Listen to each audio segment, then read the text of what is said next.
just never mattered much to her. Plus, she don't watch too much TV. And she don't care that I can fly her to places she ain't never been. If she really wants to go, I think deep down she knows that all she has to say is when. She likes me for me, not because I hang with Leonardo or that guy who played in Fargo. I think his name is Steve. She's the one for me. I just can't live without her. My arms belong around her, and I'm so glad I found her once again. And I'm so glad I found her once again. Yeah, I'm so glad I found her once again. Gazing at the ceiling as we entertain our feelings in the dark. The things that we're afraid of are gonna show us what we're made of in the end.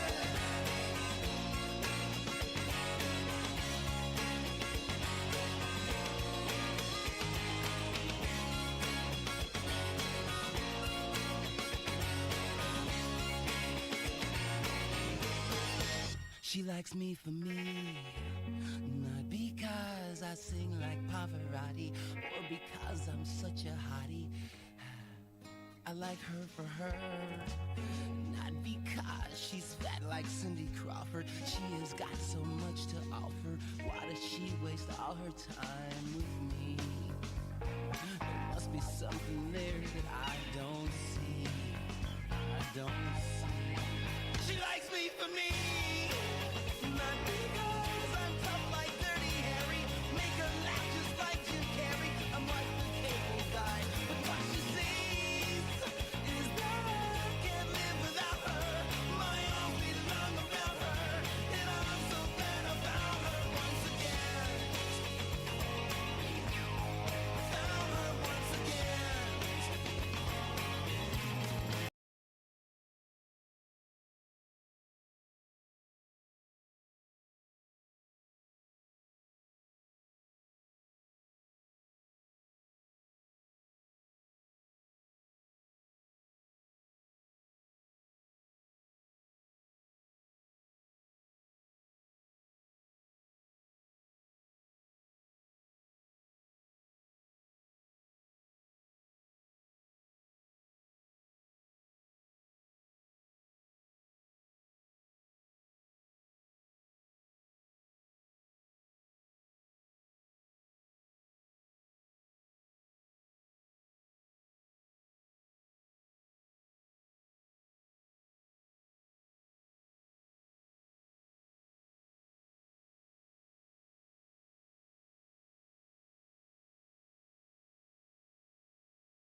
the third official Creative Week. Welcome to the third official Creative Youth Festival, and the first that is in partnership with Fame Week Africa. So we have a packed showcase lineup today, packed with everything from dance to fashion, from film to theater, and even poetry. The program is broken up into 3 sections. The why, where we focus on people who aim for impact through their work. Mm-hmm. The how, where we focus on the social entrepreneurs working tirelessly to extend that impact and reach as many people as they can. And lastly, the who, where we celebrate the talented youth who have touched lives and continue to do amazing work. And so let's get into it. To kick us off, please welcome Deirdre Rosenberg, our Festival Partnership Director, to tell us about the Creative Youth Festival and its goals.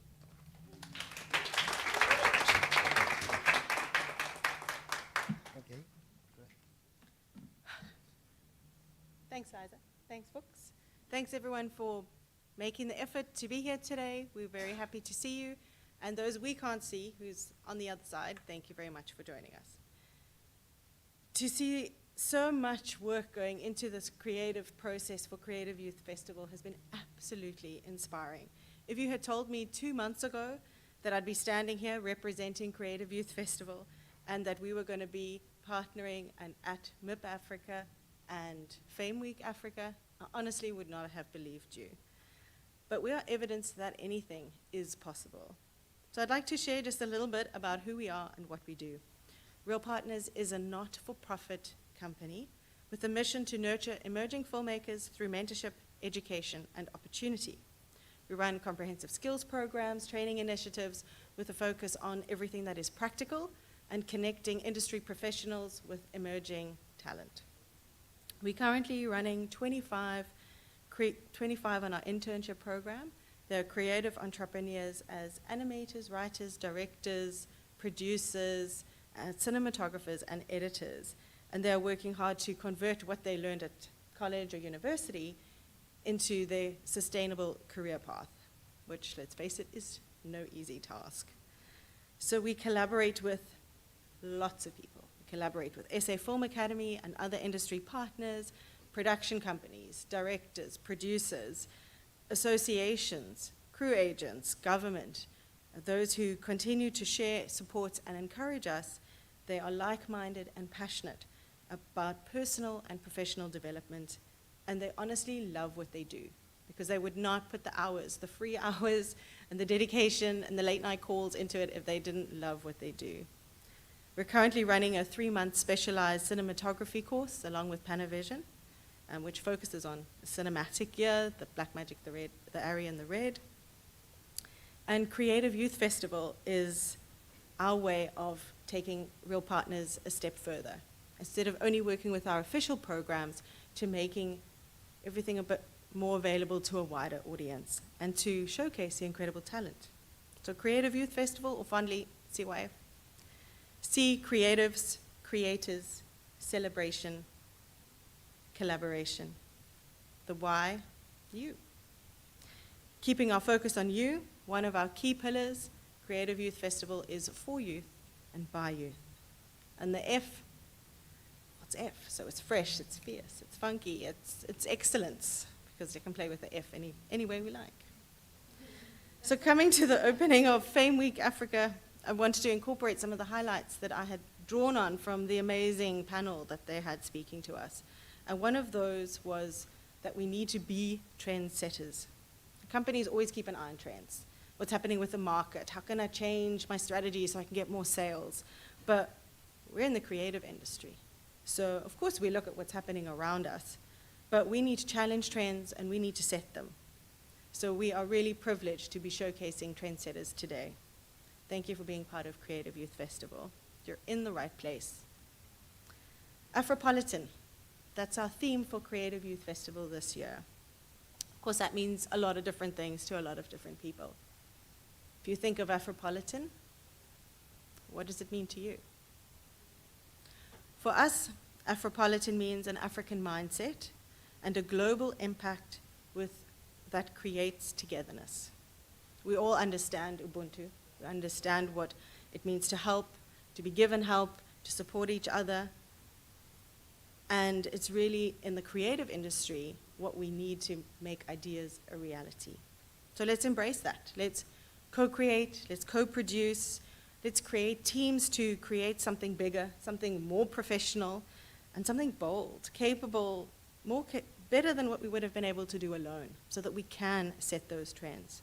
So we encourage you to share your technical expertise, to share your exceptional taste, and don't forget to share the profits. So a huge, sincere thank you to our incredible group of volunteers. Everybody is volunteering on every level, and that honestly means so much to us. The friends who've listened and supported us when this was just like almost an idea of an idea, and those who put all the tech together, are facilitating our live streaming, who came over out of Fame Week to check that we didn't have any technical issues and how did we need any help. And for those who share their programs, accredited training programs with us, and who continue to open up doors for youth and work alongside us. And just two quick special mentions. The first one is to Karabo. I mean, anyone that knows Karabo will know that he's a legend. He's a friend, he's a business partner. He is always trying to help other people. He'll put himself out there. He's probably still awake, so thank you for making sure that we got started and off the ground and helping in every way possible. And Steve, I don't know if I can talk about Steve. And we throw crazy half-baked ideas at Steve.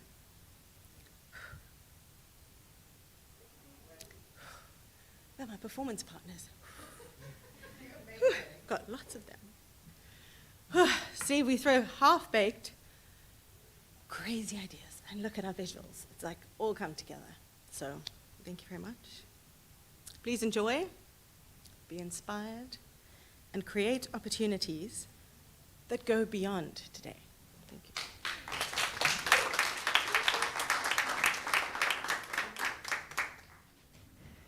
Thank you, Deirdre. You are making me emotional. How about we all just collectively cry? I think that would be a good thing for us. Next up, I would love to call up Ayanda Msebenzi, who is the director of the Bertha Movie House. Please join us on stage.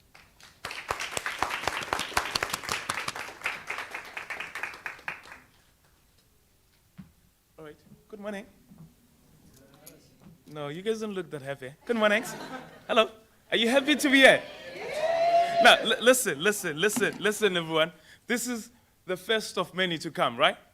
So we're setting up a tone here, right? So is this the tone that you want to set?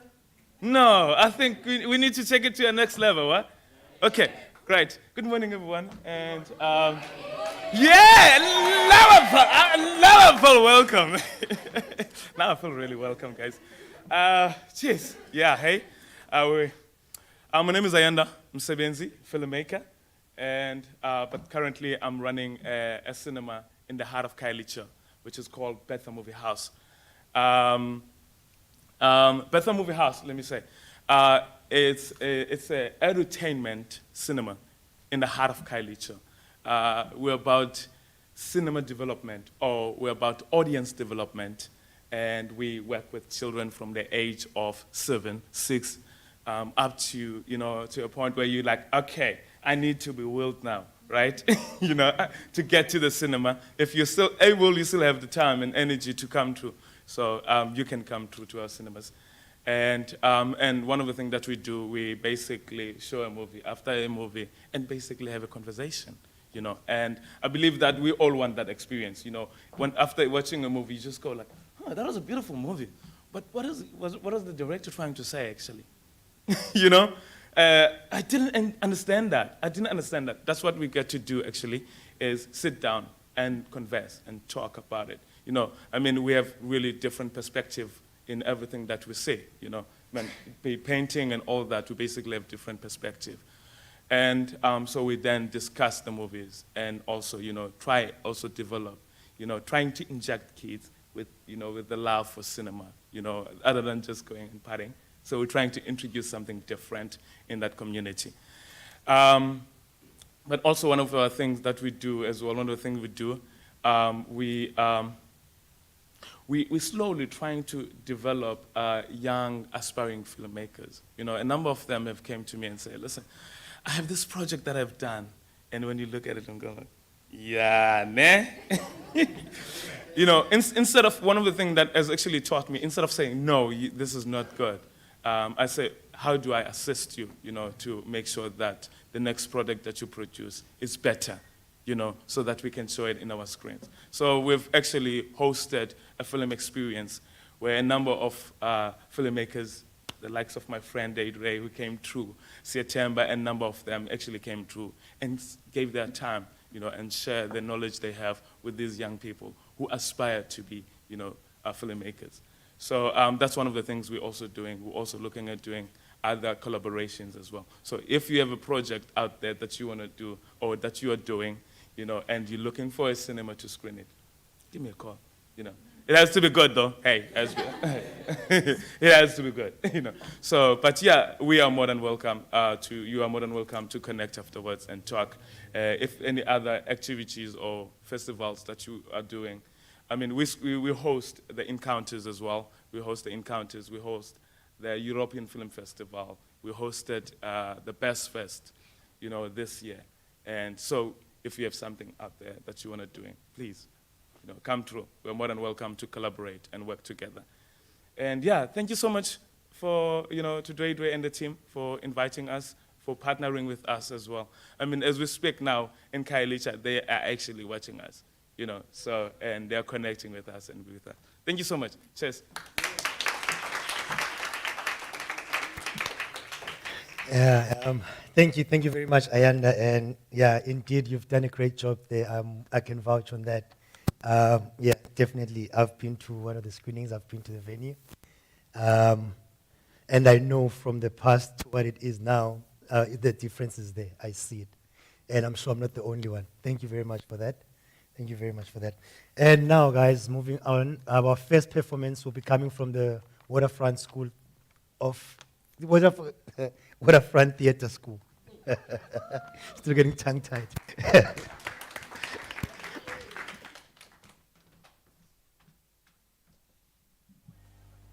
just going to steal this real quick.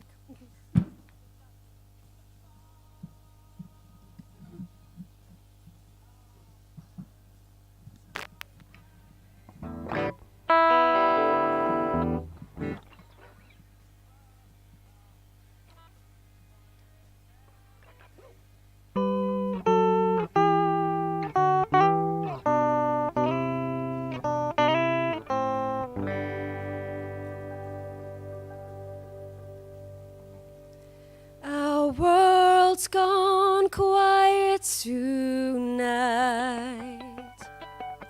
Can't hear the voices that used to fill the melodies.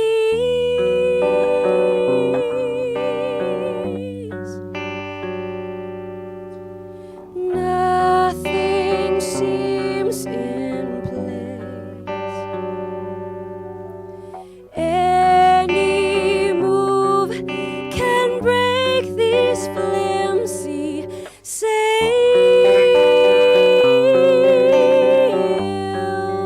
The wind keeps blowing all our ships against the rocks. We're stuck in hurricanes and I cannot see the horizon. How does one plan a life if they aren't sure that they have a life to plan? The wind keeps blowing all our ships against the rocks. We're stuck in hurricanes and I cannot see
always gonna be tough.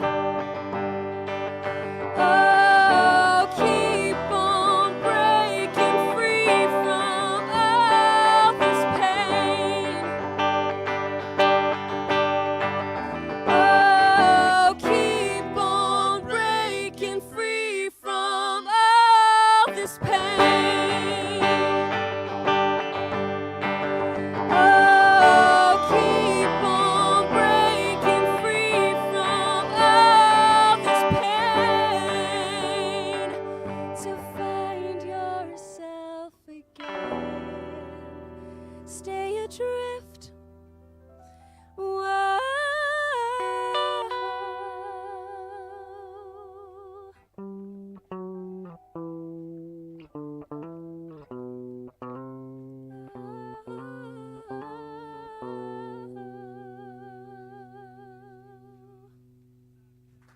Thank you.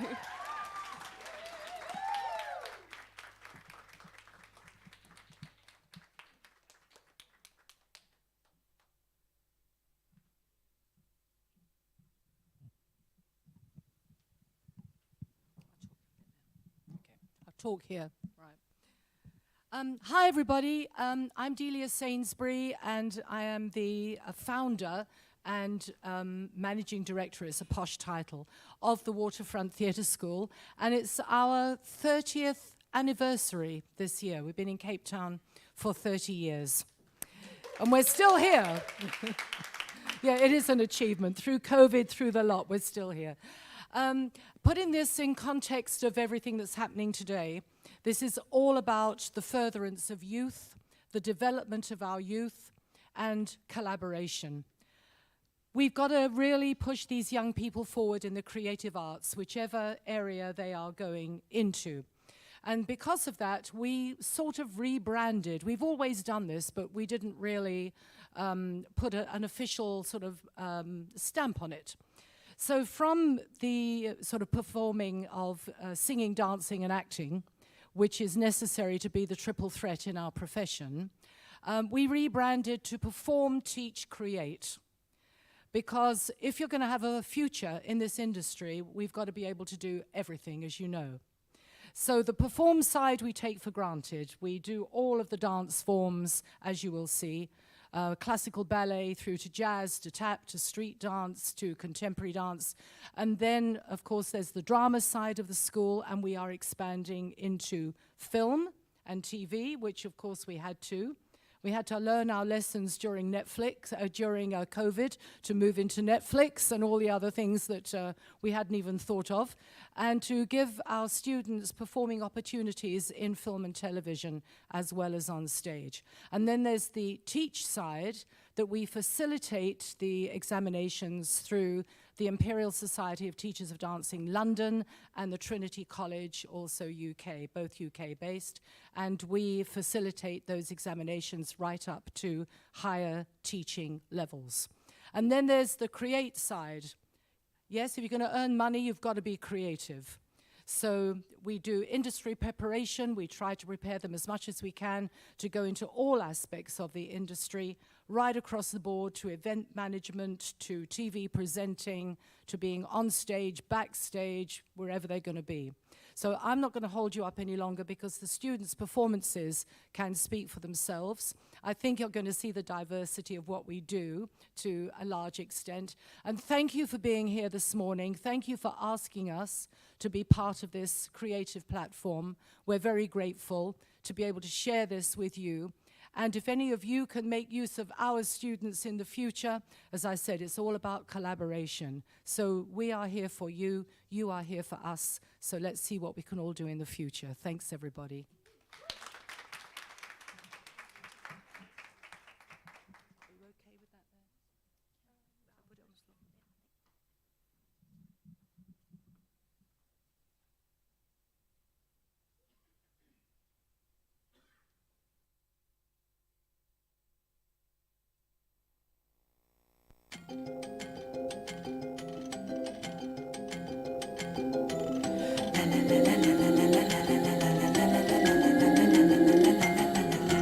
Eat, sleep, breathe it, you're full of the stuff. Go back, get tied up tight.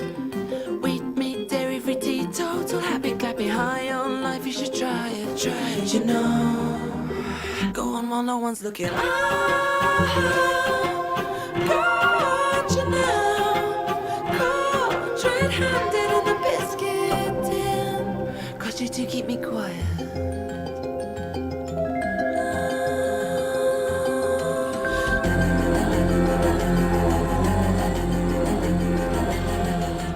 Golden boy boots, pocket pedals, stool picking shots, smart moves. Plastic, tin can, paper separator, busy bee, wave, save the planet flag. But sneaky in suburbia.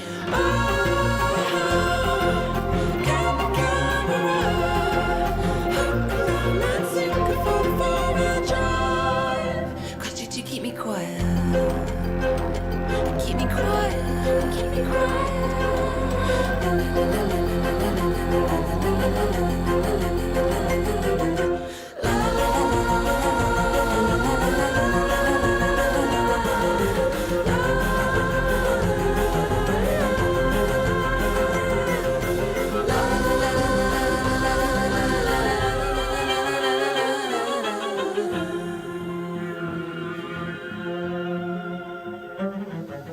Nicest, sweetest, utmost in everything is so charming, very charming. Well reckoned, beautiful, no one's ill at ease and put their deepest Swiss bank trust in you.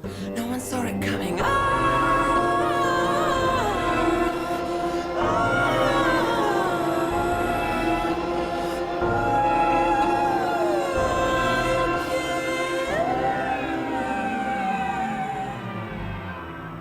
Cause you do keep me quiet.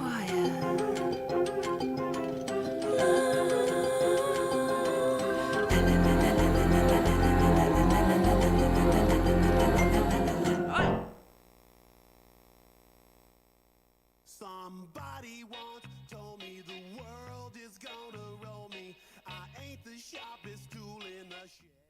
She was looking kind.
Live? Oh, we've done it. We've done it.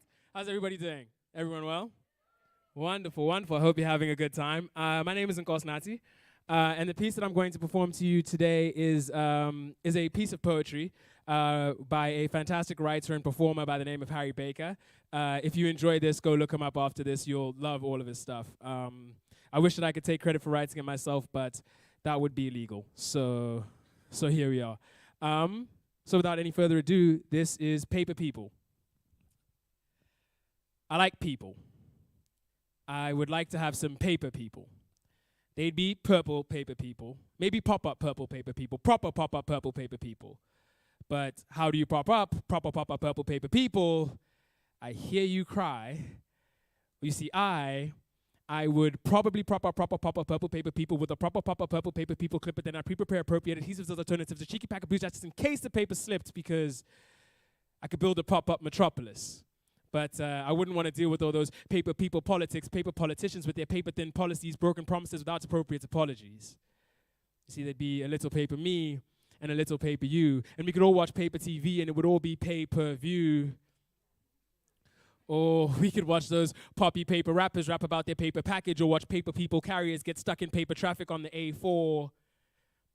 It's because A4 is the size of paper. There'd be a paper Princess Kate, but we'd all stare at Paper Pippa, and we'd all live in fear of Killer Jack the Paper Ripper, because the paper propaganda propagates people's prejudices, papers painting pictures of the photogenic terrorists. It's a little paper me and a little paper you, and in a pop-up population, people's problems pop up too. There'd be that pompous paper parliament who remained out of touch and ignored all the people's protests about all the paper cuts, and then the peaceful paper protesters would get blown to paper pieces by the confetti cannons by the preemptive police, and yes, there would still be paper money, and so there'd still be paper greed. Paper piggy bankers pocketing more than they need, purchasing the potpourri to pepper their paper properties. Others live in poverty and aren't acknowledged properly. An economy where so many are proper poor, but they just get ignored. The money goes to big wars. Origami armies offer plans for paper planes, and we all remained imprisoned in our own paper chains. But the greatest shame is that it always seems to stay the same. You know, people in power choosing how to lay the blame. They're naming names, forgetting that these are names of people, because in the end, it all comes down to people. You see, I like people. Because when the situation's dire, it's only ever people who are able to inspire. And on paper, it's hard to see how we all cope. But at the bottom of Pandora's box, there's still hope. And I still hope because I believe in people. People like my grandparents, who every single day since I was born have taken time out of their morning to pray for me. And that's 8,333 days straight of someone checking I'm okay. And that's amazing. People like my aunt who puts on plays with prisoners, people that are capable of genuine forgiveness, people like the persecuted Palestinians, people who go out of their way to make your life better and expect nothing in return. Yes, people have the potential to be powerful. And just because the people in power tend to pretend to be victims doesn't mean we need to succumb to that system. And the paper population is no different. So, there's a little paper me and a little paper you. And in a pop-up population, people's problems pop up too. But even if the whole world fell apart, then we would still make it through. Well, because we're people. Thank you.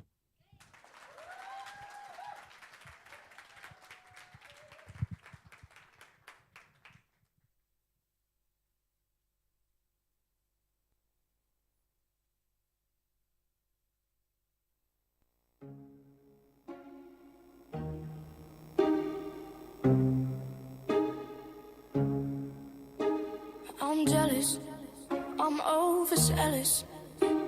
When I'm down, I get real down. When I'm high, I don't come down. I get angry, baby, believe me. I can love you just like that, and I can leave you just as fast. But you don't judge me, 'cause if you did, baby, I judge you too. No, you don't judge me, 'cause if you did, baby, I judge you too. 'Cause I got issues, but you got them too. So give them all to me, and I'll give mine to you.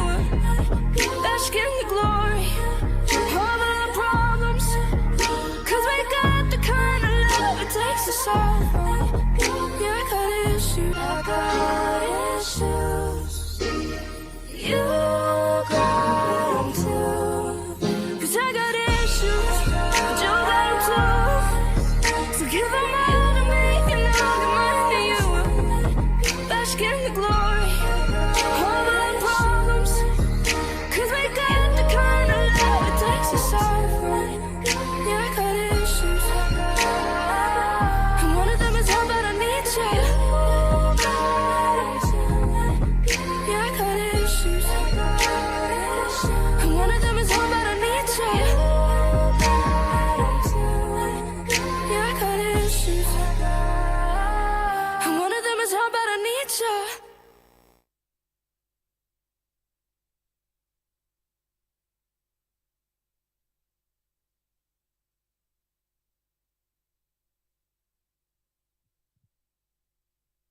Hello, hello, hello, hello, hello, hello, hello, hello, hello, hello, hello, hello, hello, hello.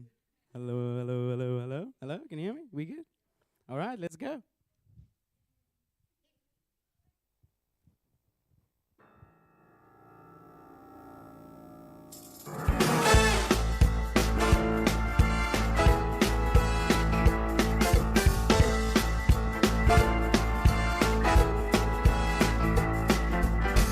You can never know what it's like. Your blood like winter freezes just like ice, and there's a cold, lonely light that shines from you. You wind up like the wreck you hide behind that mask you use. And did you think this fool could ever win? Well, look at me, I'm coming back again. I got a taste for love in a simple way. You need to know while I'm still standing, you just fade away. Well, don't you know I'm still standing better than I ever did. I'm looking like a true survivor. I'm feeling like a little kid. Oh, I'm still standing after all this time. I'm picking up the pieces of my life without you on my mind. I'm still standing. Yeah, yeah, yeah. I'm still standing. Yeah, yeah, yeah. Once I never could hope to win. You're starting down the road, leaving me again. The threats you made were meant to pull me down. Your love was just a circus. You'll be a clown by now. Well, don't you know I'm still standing better than I ever did. I'm looking like a true survivor. I'm feeling like a little kid. Oh yeah, I'm still standing after all this time. I'm picking up the pieces of my life without you on my mind. I'm still standing. Yeah, yeah, yeah. I'm still standing. Oh yeah, yeah, yeah.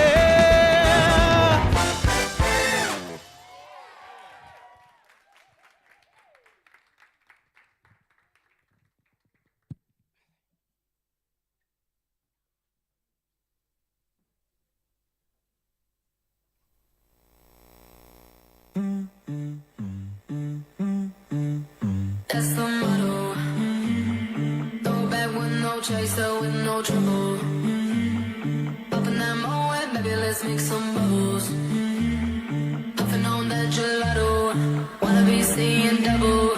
Gotta do what you gotta believe it. We ain't got no plans to leave it. Tell all of your friends to be here. We ain't gotta sleep all weekend. Oh, you know, that's the motto. Drop a few pills and pop a few champagne bottles.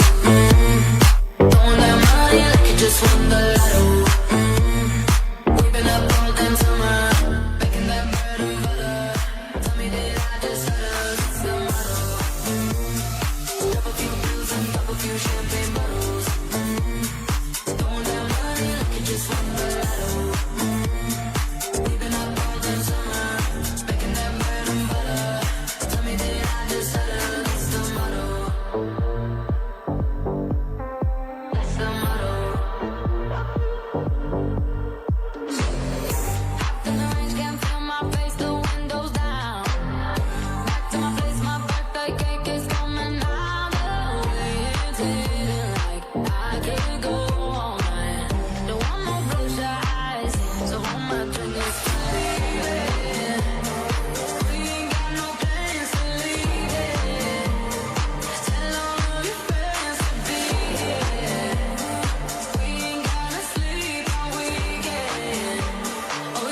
that's the motto.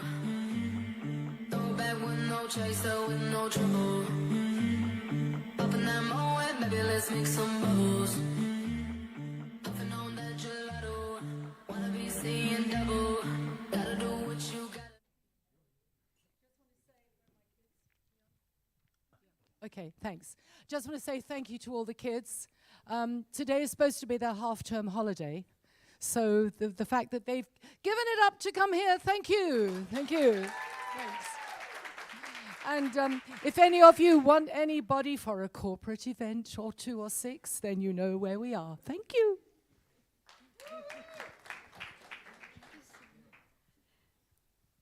Thank you so much, Waterfront Theatre School. You guys are incredible. Honestly, thank you for sharing your expression with us. We are now calling up our first speaker, Greg Cameron.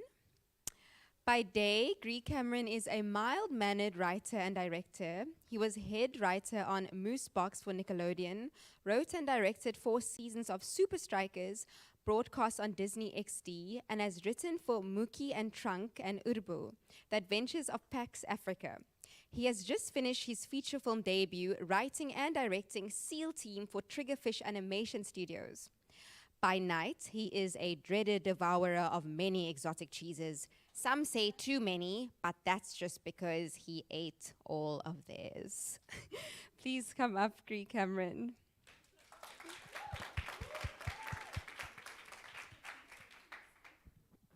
Hey, everybody. First of all, thanks a lot, guys. Every time I do a talk now and it's not like preceded by like dance and sing ensemble, it's going to be pretty damn disappointing. It's all downhill from here. But after that amazing stuff, and before we get on to all these artistic geniuses dominating their industry, I thought that we go a little bit lowbrow and talk about some cartoons for a little bit. So what I really want to talk to you guys today about is quite a serious matter. Like all megalomaniac directors, my favorite topic, myself. So I want to tell you guys a little bit about what I've done in my career, how I kind of got there, and the things that I obsess about at night. And hopefully either you guys will run away screaming and learn wiser than I be and get away from the animation industry, or like be inspired to come take my job and we can have like one of those anime fights on top of a mountain. It'll be amazing. Cool. So I studied film and media at UCT, which at the time was like notorious as being a very academic course, watching German expressionist cinema. But what I really wanted to do was write cartoons. So as my honest synopsis, I wrote a TV series, and I was like, cool. That's me writing cartoons, never going to get to do it again. But very luckily for me, at that same time, the South African animation industry started kicking off, starting off with Urbo, The Adventures of Pax Africa, which I think was South Africa's first kind of half-an-hour kids cartoon. It was for SABC by a company called Clockwork Zoo, and it was about a post-apocalyptic Cape Town, kind of ruled by an evil corporate overlord, and Pax Africa over there. I'm going to pause this for a second to say that I've made a career out of being of childishness, and the feeling of excitement and power that this laser pointer gives me is so unprecedented. There's Pax over there. Behold my power. And yeah, him and his friends going on adventures. So I suppose my first kind of like lesson, if you want to call it that, is be incessant but be prepared, you know. So when I found out about this show, I was like, oh, I'm going to make the first South African animated show. But once I thoroughly got over myself, I was like, oh, damn, I need to get a job doing this. So I constructed this kind of like cartoonish ploy to write a paper on the company so I could go there and like try and do my tap dancing and sell myself. And it just about kind of worked. And the be prepared part of that is that I'd had a show, I'd been writing animation, and that's when they're like, what you got to back up your obnoxiousness? I was like, haha, look at this. This is what I've got. You know, so I thought I'd kind of done it. I'd made it. I'm like, I'm on an animation team, writing team. I'm doing it. I've achieved my every goal. Woohoo. It's all downhill from here. It kind of actually was. The writing team was like real superpower. It was Lauren Bierke, Sam Wilson, Sarah Lotz, who've all gone on to be like best-selling, award-winning novelists. So I'm like a little bit of the dunce of the group, I suppose. But I'm doing all right. But From there, I moved on to everyone's favorite childhood adventure, Shakes and the Boys and Super Strikers. I was introduced to it in the comic in the Sunday Times when I was a kid, and it was really exciting and a childhood kind of adventure to get on and actually work on the comic book and the show for a while.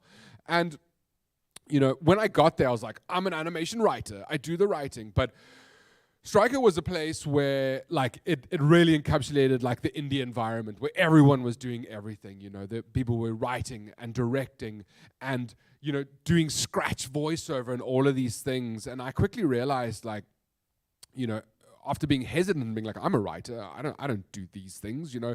I quickly realized, like, oh my gosh, look at this opportunity. So my second lesson of the day is to, like, go out of your comfort zones, to grab onto things and, you know, expand as much as possible, even if it's uncomfortable, you know. So there's a process in animation called the animatic, and it's essentially storyboards plus a sound, and you do a rough cut of the film before you actually start animating, because animation is ludicrously expensive and time consuming, so you want to get your cut done before you go anywhere near that. But part of the joy of that is that you get to watch your film before it happens. So I would write these scripts and I'd be like, this is my opus. This is my golden pinnacle on Mount Olympus. Not a single word or punctuation will be changed. And I watched the first cut of the animatic and be like, oh, this is garbage. What am I going to do? So the writing process started spreading into this animatic. And animatics are cinematography. Animatics are voice directing. Animatics are shot selection. And quickly, it kind of started slowly converting me from just a writer to someone who writes and directs, you know. And as soon as the megalomania kicked in and I got the power, I was like, yes, this is what I want, you know. So I'm going to show you guys a couple of quick clips of Super Strikers, kind of the things that I enjoyed and obsessed about it. I'm a huge soccer fan, so it was like some wish fulfillment watching my favorite moves that my guys did, and then like putting them on as for the plus size gentleman who could never do that stuff on the field. I got to do it in animation, and I think the second part was it like sort of ignited my love for genre stuff. Sci-fi, westerns, fantasy, whenever you'll see in a lot of my work here, I love taking something out of a certain format and reapplying it in other stuff. And like those genre tropes are something that I think we should all be embracing more, you know. As I said, maybe some of the more artistically credible people might say otherwise, but for me, you can quest for something original and something completely unique, but like, why would you not look at things that have been done before and find those rhythms and learn how to tell those stories and find your unique take on it? So here is soccer done as sci-fi.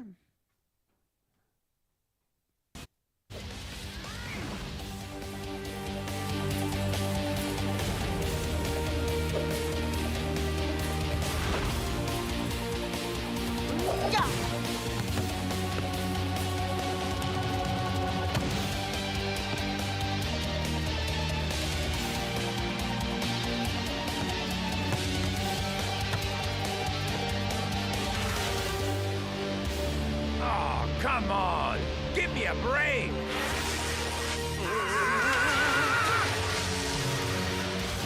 El Matador! To me!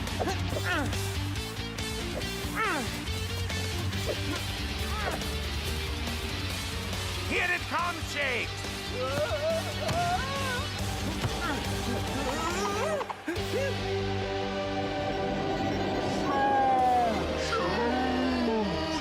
Just kick it already!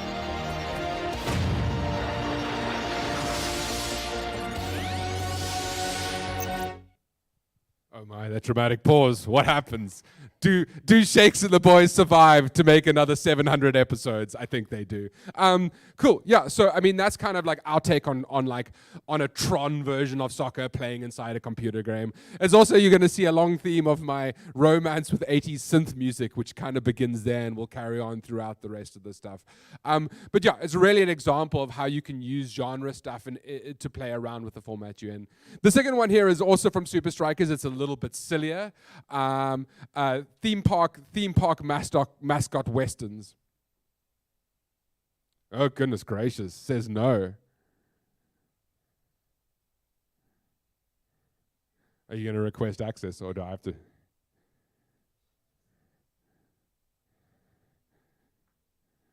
That's so funny because it's going to come to my phone, right? And I can give them access. If that doesn't work, I think we can happily move on to the next one as well. That's cool.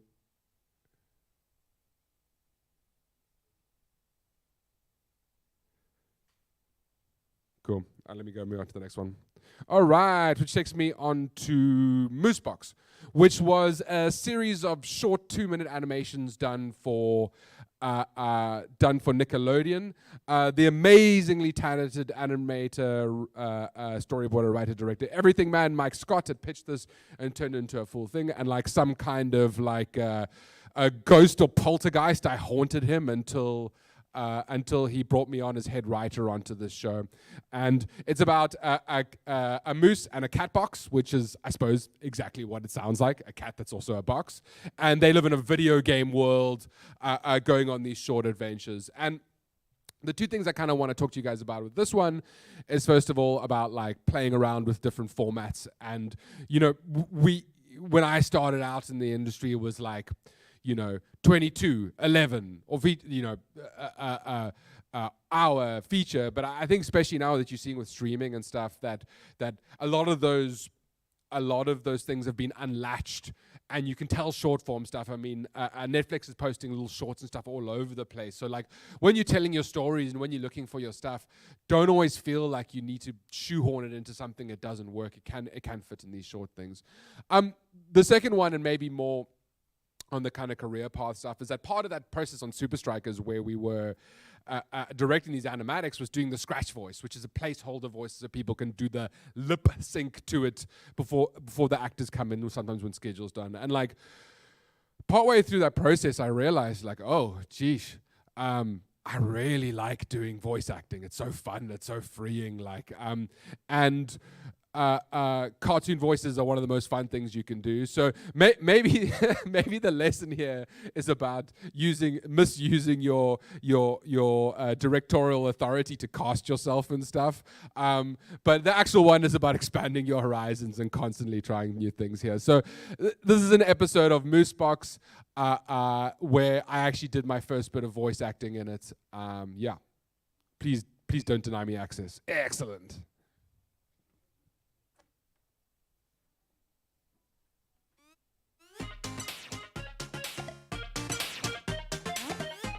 Watch out! Woohoo! Get that power up! Got it! Play it for it. Sword, axe, plasma rifle. Plasma rifle disintegrates sword. You answer. I still think this game is kind of unbalanced. Hi, I'm Space. Step into my mind. Hey! What did you do to Moose, you starry-eyed creep? He's trapped in my puzzle zone. Wait, did you say puzzle zone? Yes. Why? No reason. Welcome to the puzzle zone, where all is not as it seems. Solve this deadly puzzle, or you'll be stuck in here forever.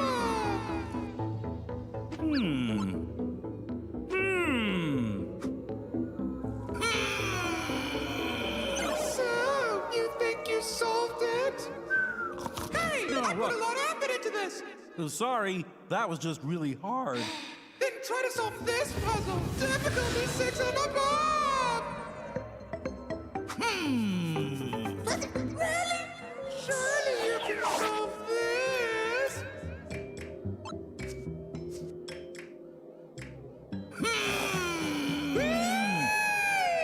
I can't take it anymore. Get out! Get out! In my whole life, I've never met such a... You're just the worst! Oh, a dog! All right, so Greg Cameron's trick to cartoon voice acting. Try out as many voices as you can on your wife. The one that she finds the most annoying and tells you to stop. You got it. That's how Space was born! Yeah, so from short format and doing silly voices, I was very fortunate enough to write and direct a feature film for Triggerfish Animation on Netflix worldwide. Please go watch it. All hail the algorithm. So yeah, this was more of a story of the endless wrangling and sort of things that happened to actually get a feature film made and off the ground. I'm sure we've all had long challenges with it. It always kind of cracks me up when, like, you know, directors and stuff are talking about, oh, you know, this was my essence from the beginning of the film, the like nut of the idea. And I think there are certainly people who have that. But in my experience, it's like there were 10 directors and 47 writers linked to a project, and slowly but surely it kind of tracks along. And, you know, at some point, someone is in charge of it when the thing actually goes into production. And that was luckily, I stepped over enough corpses to get there at the right time, and luckily that was me. So I think the challenge for me in this one was about how do I take something that I didn't come up with, wasn't mine from the beginning, and make it feel like mine and make it uniquely mine. And for me, that came down to holding on to the things that are important to you and caring less about the not. SEAL Team is about literal SEALs forming a military team to fight sharks. It's kind of like a love letter to all the sort of 80s and early 90s action movies that I grew up with. It was actually originally pitched to the studio by Americans who thought Cape Town, Shark Week, SEALs, cash money, got it. So in a weird way, it was an American's view of South Africa filtered back by a South African's view of American early 90s action movies. I don't want to make it that meta sandwich, but so I think for me, as soon as I jumped into this project, I was like, this can't be self-serious.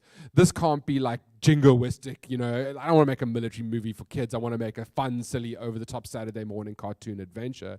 And as soon as I locked that lean into the silly, lean into the genre, lean into the 80s, the film kind of found its natural rhythm and the place where it really worked. Hence all the Lumo Pink and the synth music that I mentioned earlier on. The second thing before I show you guys a clip of that I want to talk about is about really trusting in the people that you work with.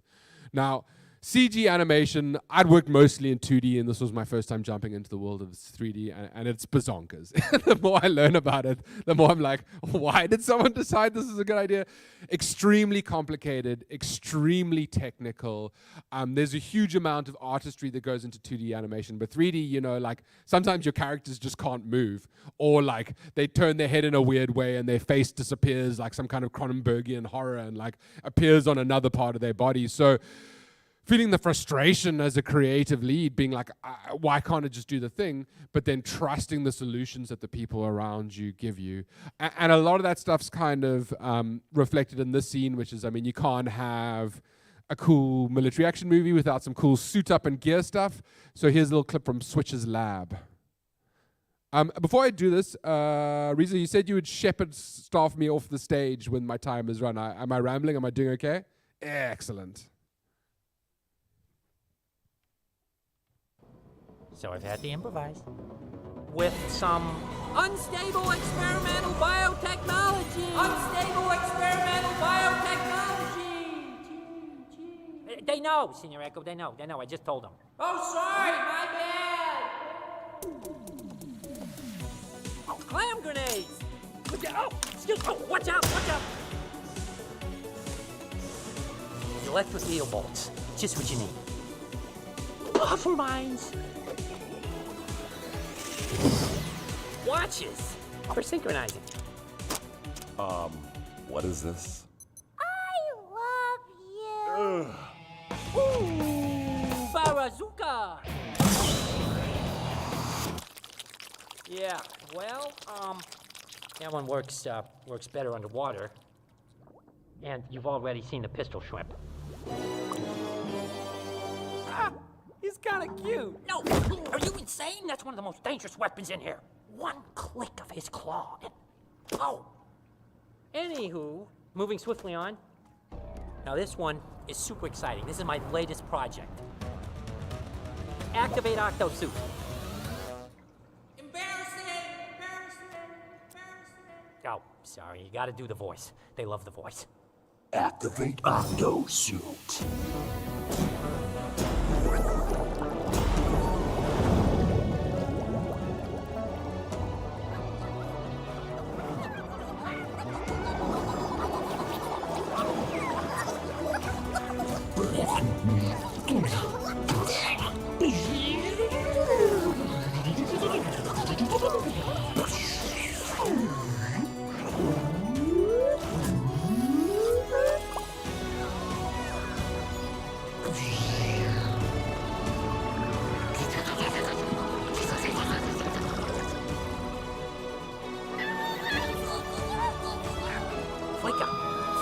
Stop it. No, not now. This one's still in a R&D stage. All right, so a couple of things from that one there. First of all, the things that you think expensive in animation are not expensive. That shot where they're looking through that glass container was actually one of the most expensive shots in the film. I think it took like 24 hours to render a frame or something because the physics of the fisheyeing of the refraction of him.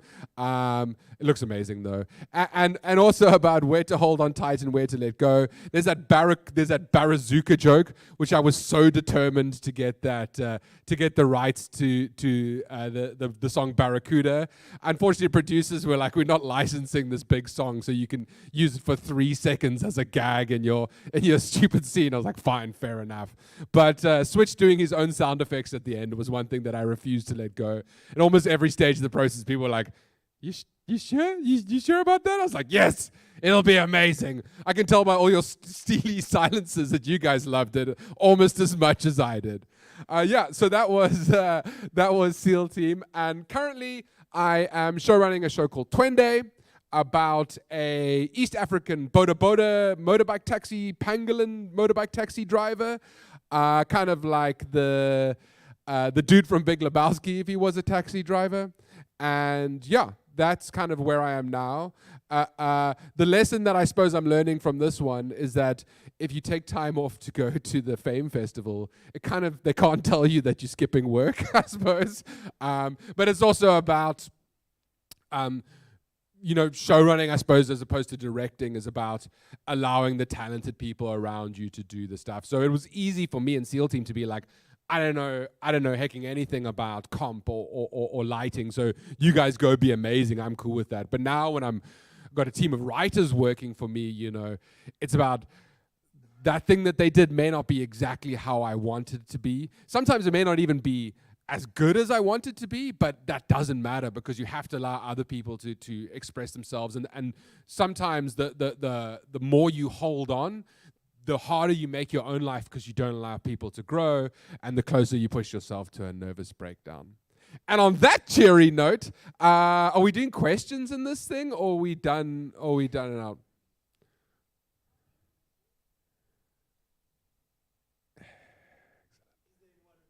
Oh, there's one. Oh, cool. Are we gonna hand out a mic, or are we gonna shout? Oh, sorry.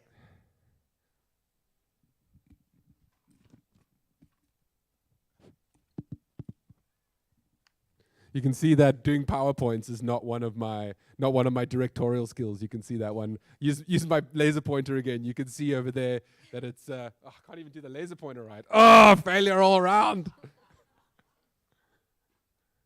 Cool. Sorry, your question. I just wanted to know, how long did it take you to finish the SEAL Team movie? How long does it usually? About 10,000 years. No. So writing started in. Well, actually. The first pre-sales were done in 2013, which is, that gives you an idea of like the length of these things. I joined the project in 2016, first to do a page one rewrite. I did that for about 2 years. It was one of those like the classic archetypal example where it's like production starts in 3 months, write a script, go, and then those 3 months continued for about 2 years. Production itself was 3 years. From pre-prod to post was 3 years, which is an incredibly long amount of time, but I think by animated CG film features it's actually quite short. I think Pixar films are like 5 to 7 years, so yeah.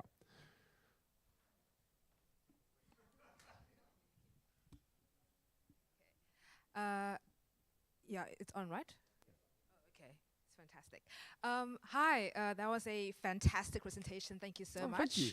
I'm Lima from Free Film School, and absolutely amazing. I just came from a mocap seminar, I would call it, and one of the main challenges when it comes to animation here in South Africa, according to them, is the fact that a lack of infrastructure and education.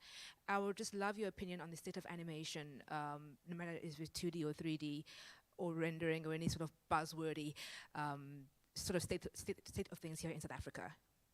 Well, like I said, for the more tech guys who like understand what's happening in those buzzing machines that are bleeping in the back, I try to say blissfully unaware, like a happy fun times dad who brings the Christmas presents and leaves when everything's on fire. But I would say that, look, there's a long way to go, but I feel it's like the best it's ever been, and it's a really exciting time. Triggerfish, who I did SEAL Team with, they've got projects with Disney, projects with Netflix, like big budget, proper stuff that's coming in. Sunrise, who I've worked with before, they did Monkey and Trunk and the Jungle Beat movies. They're doing huge things.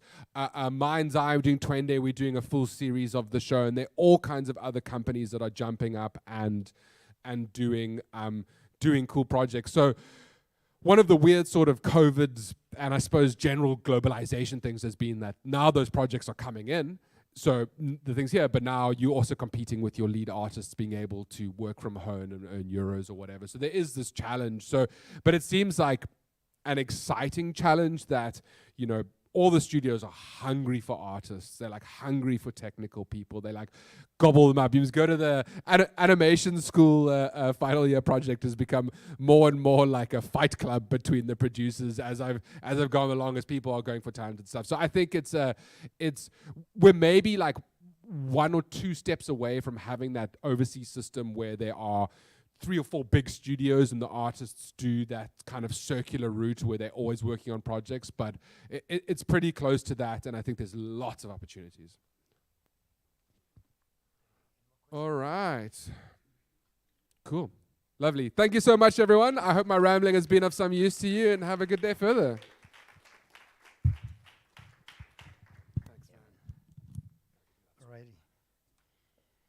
And thank you very much, man. I swear, I really enjoy your presentation myself. Yay! You got my point. Okay, cool. Nonetheless, now moving right along. This lady, she turned her dance into business, and it has been so impactful in her society. The lady that I'm referring to is none other than Simone Chantel. Simone Chantel is one of the founders, members of We Defy Creatives, a company she founded with 3 of her friends and fellow dancers at the age of 21 in 2011. In the past 10 years, she has danced in the Idols SA stages, choreographed for Big Brother Mzansi in Nigeria. Didn't see you at the showers. But yeah, we'll see about that. She also wrote and produced a micro TV show called 5678 News, which focuses on the events and knowledge around dance and street dance in South Africa. Ladies and gentlemen, let's welcome Simone Chantel.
All units return to patrol.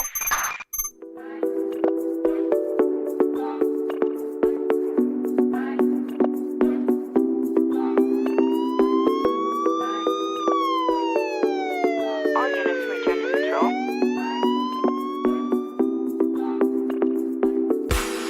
Come now the dance floor, let him go, babe. Come now the dance floor, let him feel that babe. Come now the dance floor, let him beg go. Come now the dance floor, let him beg. Allow me to Now your waist, man, allow me to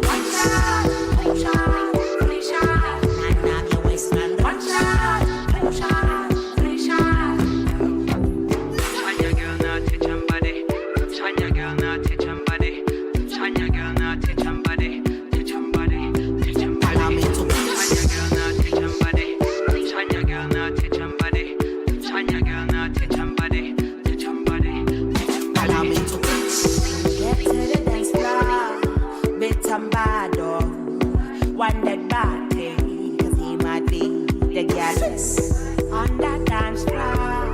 Make him work for you, make him bad for the baby. I'm on my way to altitude, big shot. One shot, two shot, three shot. I'm on my way to altitude, big shot. One shot, two shot, three shot. I'm on my way to altitude, bitch. Yeah, girl, yellow bone, no bleach. I'm on my way to altitude, bitch. Yeah, girl, yellow bone, no bleach. Allow me to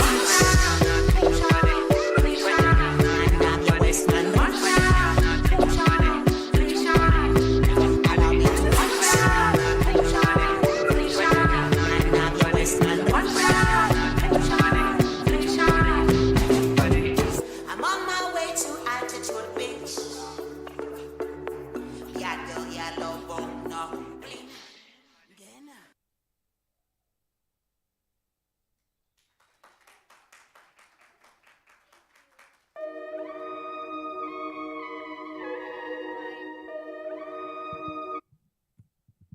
Oh, okay. Hi. Hello. Can you hear me? Yes. Okay. Do I need this? Yes, I do. I have a lot of stuff in my hands. Okay. Hi, everybody. My name is Simone Chantal, and I am one of the co-founders of We Defy Entertainment. We are a street dance and hip-hop company. A bit about myself. I found hip-hop when I was 13, in church, actually. And from there, I was hooked. None of the other styles spoke to me the way that hip-hop encapsulate everything that I wanted and everything that I felt I needed to say. Like most artists, I struggle with words. So usually I'm part of the team that did the performance before, so you wouldn't actually have to hear me speak. But today we're switching roles. We're wearing different hats today. So at 17, I joined the entertainment industry as we'd call a professional or a novice. And it's there that I learned a lot, things that I wanted to learn and things that I didn't know I needed to learn and things that I didn't want to learn. And that's how I made my team. I made my team through cypher sessions. It's like a battle where dancers go head to head and see who has the best style. And in 2011, we incorporated our company. Now, at the time, I was 21, no idea what that actually meant.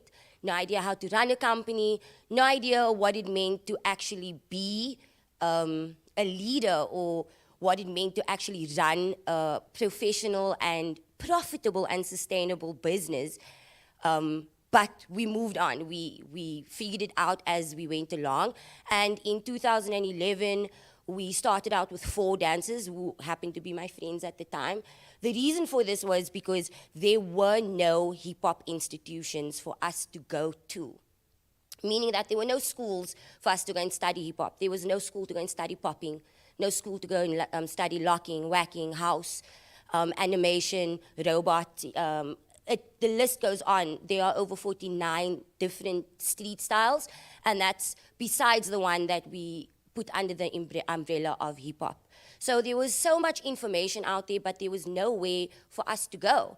And our next decision was, well, there's not much in Cape Town. Let's pack up everything we had, get on a bus, and go to Johannesburg. Because for us, that was where the epicenter of entertainment was happening in South Africa in 2012, 2013. Which button? Oh, next. Yeah. Look at those young people, all inspired, and we actually got our debut on ETV on a show called Step Up or Step Out. That's where we learned a lot about our industry, a lot about the dance industry, a lot about the music industry, a lot about TV, a lot about what it actually took to be a creative and a working creative, reading contracts, signing contracts, which we had never ever done, never thought I would have to do something like that. And that experience, good and bad, was that we learned that we had to read. A lot of us didn't know what we were signing at the time. Luckily for us, they weren't trying to take advantage. The great lesson, because no one was trying to take things from us or try and take our IP and run it off as theirs, you know. So we were lucky enough to have a good first experience, but it obviously opened the doors up to a lot of different things and a lot of different experiences and a lot of different sectors for us. At the time that this picture was taken, we were only thinking about dance. I was literally only thinking about where my next performance was going to be, which stage was the next one to hit, which next TV show was I going to be on. I wasn't thinking, how am I going to create sustainability? How am I going to create something that's going to have long-lasting effects for my hip-hop community back home? We stayed in Johannesburg, in JP's Town for 2 years. So anybody that knows Johannesburg is like, JP's Town is like, yeah, you know, and being this lovely shade of green that I am, I stood out like a sore thumb, but it helped in my creative process. It helped me get to know what type of people my performances were being aimed at. It helped me change textures. It helped me adapt as an artist. Obviously being a colored girl from Athlone, I wasn't exposed to a lot of African languages and a lot of African cultures. So going to Johannesburg as a creative opened up my eyes that where I had just known hip-hop and street styles, street style meant something completely different in Johannesburg. It opened my eyes to marabe and swing and pantsula and the list goes on. So it was a learning curve for me as well, and how do I say, a professional wake-up call for me to understand what it took to actually not only be a creative, but be an entrepreneur in the creative industry and dance industry. Fast forward to about 5 years later, and our second trip back up to Johannesburg, we are now, 13 plus dancers strong, meaning that we house, we brand, we train, we shoot, and we maintain 13 plus professional dancers, meaning that we take novice dancers from all walks of life. Most of the dancers, actually every single one of us, are self-taught, meaning that we are street dancers. We've never been to studio. We've learned from Janet Jackson, recording music videos, watching movies, those type of things. And we learned like that. We learned battling, we learned going to competitions. And so what we aimed as a team was that we wanted to create a platform where other hip-hop novice dancers could come and refine their craft, explore their craft. Most of us are multifaceted, meaning that we do more than one thing. In our team currently, we have got music producers, beat makers, editors, film, cinematography. We've got musicians, writers. We've got graphic designers. We've got designers. We've got social media analysts. We've got social media managers. And those are all skills that we didn't know we had when we started. On our journey through dance, and obviously through COVID, we had to learn how to be self-sufficient. At the time, that this picture was taken in 2018, no one could have told us that that would have happened. At the time, we were just focused on creating wonderful pieces of live art, making sure that we were different, trying to incorporate everyone and every type of ethnicity and culture into our performances because we had so many. We had Muslim, Xhosa, Zulu, Christian. There was everything. So we wanted to create a platform and we wanted to create a home where everybody felt comfortable enough to express themselves. As dancers and as our sector, we are still a very underrated and very unseen part of the entertainment industry. And our goal, or one of our goals, was to make sure that we could contribute more than what people ever expected us to do. No one expected a dancer to be able to create the videos that you just saw before, bearing in mind that was shot, edited, directed, graded, choreographed by the people you see on screen. No professional help. We don't have funding. We have never received funding. All of our projects and all of our programs that we run out of pocket. And that's because we believe in our craft. We believe in what we have to share. I'm not saying that we wouldn't like funding. Please, if you would like to give us money, we'll accept it gladly.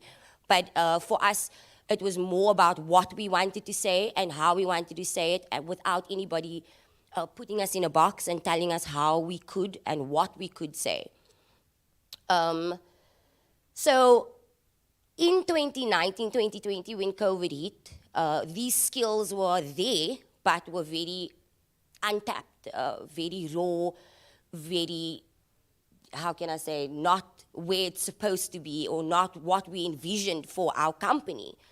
We planned on staying a dance company and planned on pushing dance, and that's our major. At our core, we are a dance company. But when COVID hit, we were obviously in isolation and we struggled as creatives because we are so used to being in physical contact with one another every single day that a lot of us went through a lot of dark places because we weren't able to physically create. As dancers, we thrive off physical energy and your reaction to what it is we're doing. And when we don't get that, it can stifle a dancer. And so we created the COVID Chronicles study, and that allowed us to basically send a brief to one another, and that's how we learned how to start writing our own storyboards, and how we learned to start writing our own briefs, and how we learned to start writing little stories about our scenes. None of us studied. I'm not saying that you mustn't go and study. Please take the opportunity to educate yourselves while you can. It's just for us, we never had the access or the exposure to these types of skills before COVID. If we had, I think it would have been a little bit easier for us. But after that, we obviously came out stronger. I think that learning from the biggest thing that we could have taken from COVID was that we needed to upskill all of our dancers. We needed to create a platform where we could say to an artist, this is what you do, yes, but how are you able to make that sustainable? How are you going to generate a profit? How are you going to leave behind something that can go on without you being there? A lot of us, or in business, as I have found, is that it required my constant attention. How was I going to run a business with people and not be there? Constantly micromanaging everything. And what we learned was to allow each of the artists to grow and allow them to explore which side of the creative spectrum they were on. So where I leaned more towards graphic designing, I leaned more towards administration. A lot of them leaned towards maybe photography or music and beat making. One of our guys actually hates shooting, loves editing. Don't understand how, don't understand any of it, but loves editing, hates shooting. Don't give him a camera. But that was his creative journey. So after we opened up and our sector was now allowed to have audience and all of these wonderful things in 2022, 2 years later, we then found all these skills that we all had as a group, for 13, 15 dancers, and now we were like, okay, it's the time to make money for us. How do we put this in and say to people, this is what we can do for your company? So as dancers, we've moved on and we've come up with the following. We do brand and corporate activations because we are on the ground level. If you look at TikTok, you look at all the trends, they are judged and they are created from movement. So what we say to our brands and what we say to our clients is that when we do an activation for you, we go in on the ground level, we are then able to entice your demographic and say to you, okay, this is what we can offer, this is how we can get you brand recognition. The latest one that we've done was in collaboration with Crocs and Street Stylers, and it's ongoing, and it did really, really well. We don't do conventional dance activations like you think, like Crocs, okay, shoes, cool, clothing companies, cool. We've actually done activations for Ariel washing powder. We've done activations for Nescafe coffee. We've done activations for MTN.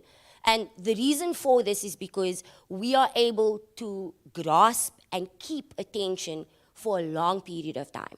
3 minutes seems like very short, very, very long. 3 minutes is a whole production. Okay, and once we've got your attention, you can then come in as the client and pitch your idea, pitch your brand.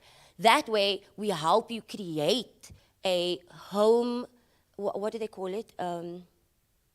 I'll get to the word. Anyways, so that's one of the services that we offer to our clients, is that we are able to take it from its beginning stages, from planning right through to execution, and we obviously have the dancers and the people on the ground to do that for you.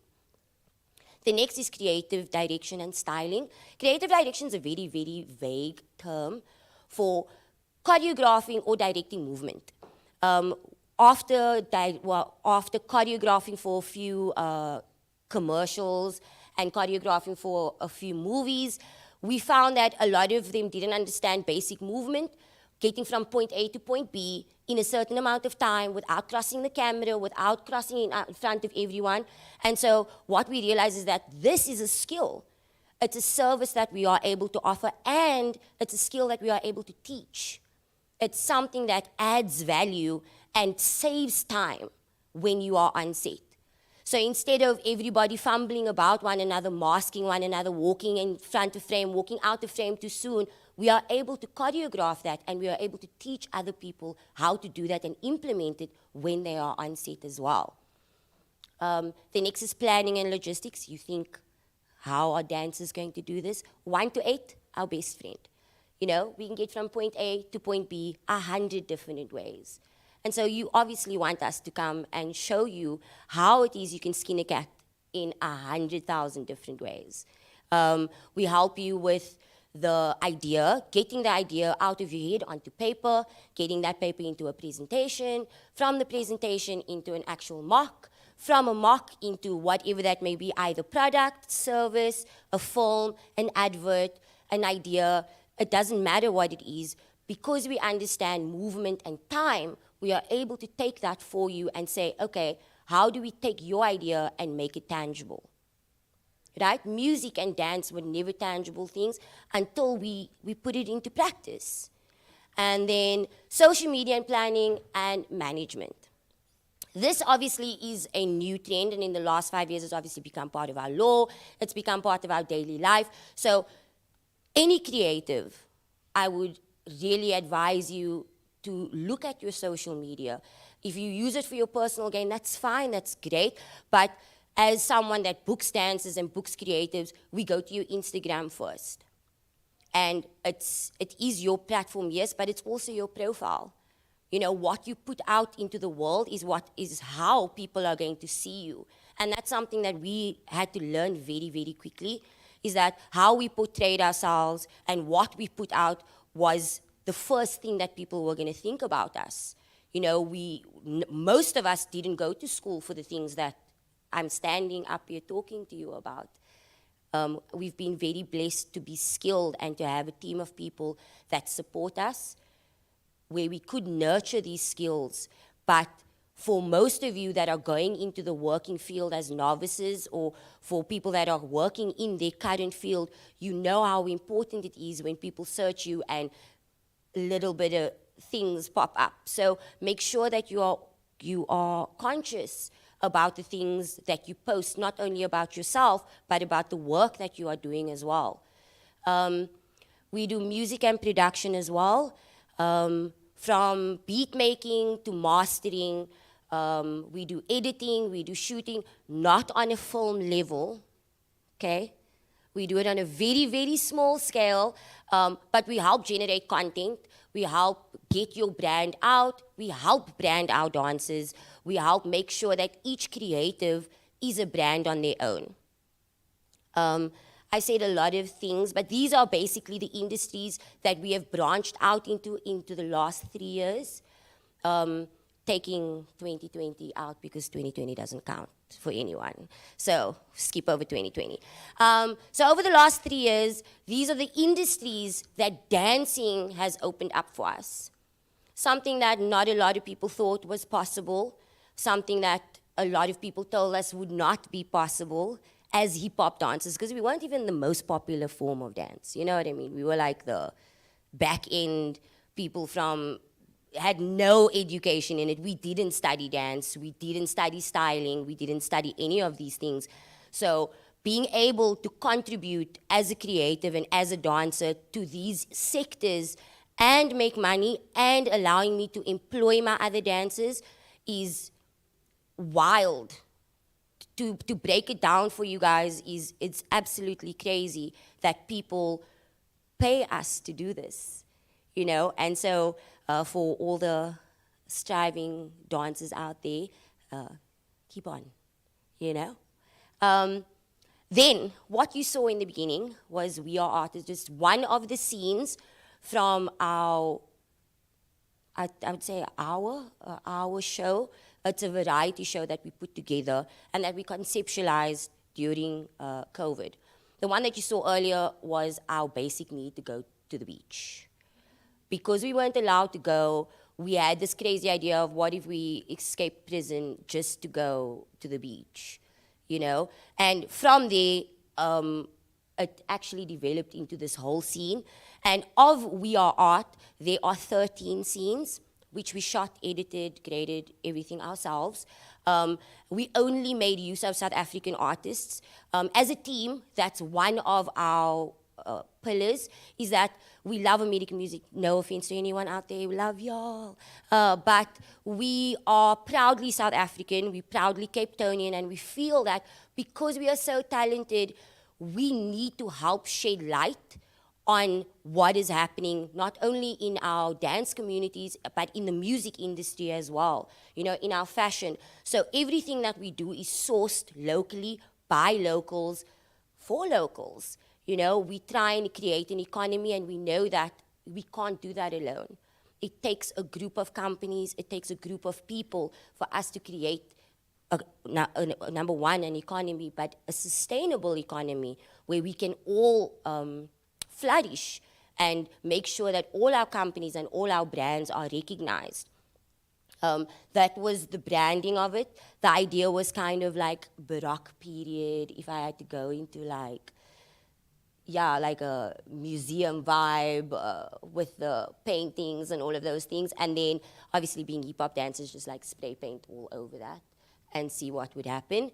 That was our basic theme. So from there, those are a few of the scenes that we did. A lot of it being outside because we didn't have the money to pay for permits, you know, because that's a thing as well. Think about that when you do your productions and stuff. But there are ways, you know. And then some of our career highlights. Cape Town's Most Wanted, our 5, 6, 7, 8 News. So these are just paper things. You know, this is what we've done as a group of people from Cape Town, a group of dancers, a group of hip-hop and street-style dancers. But the thing that we are most proud of, or the thing that keeps us going, is our Life in Motion programs. We are lucky enough to have the Rainbow Academy, one of our longest program partners. We've been teaching and been implementing our Life in Motion program at the Rainbow Academy since 2016. So Life in Motion is a hip hop and street styles program.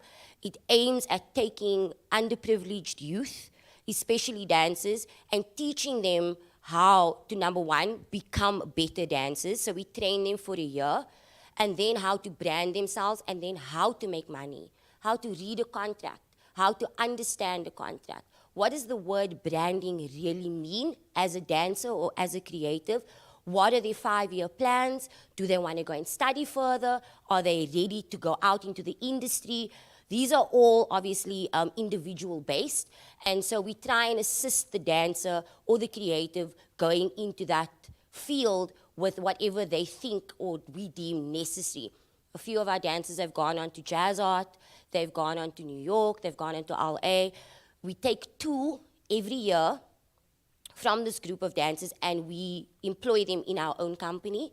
So of the dancers you see, it is 5 years of our Life in Motion program that we have absorbed into our own team. The dancers that have showed the most promise or the dancers that have shown the most ethic, we then absorb into our own company and we push them into corporate. We show them what the industry is about. We send them overseas.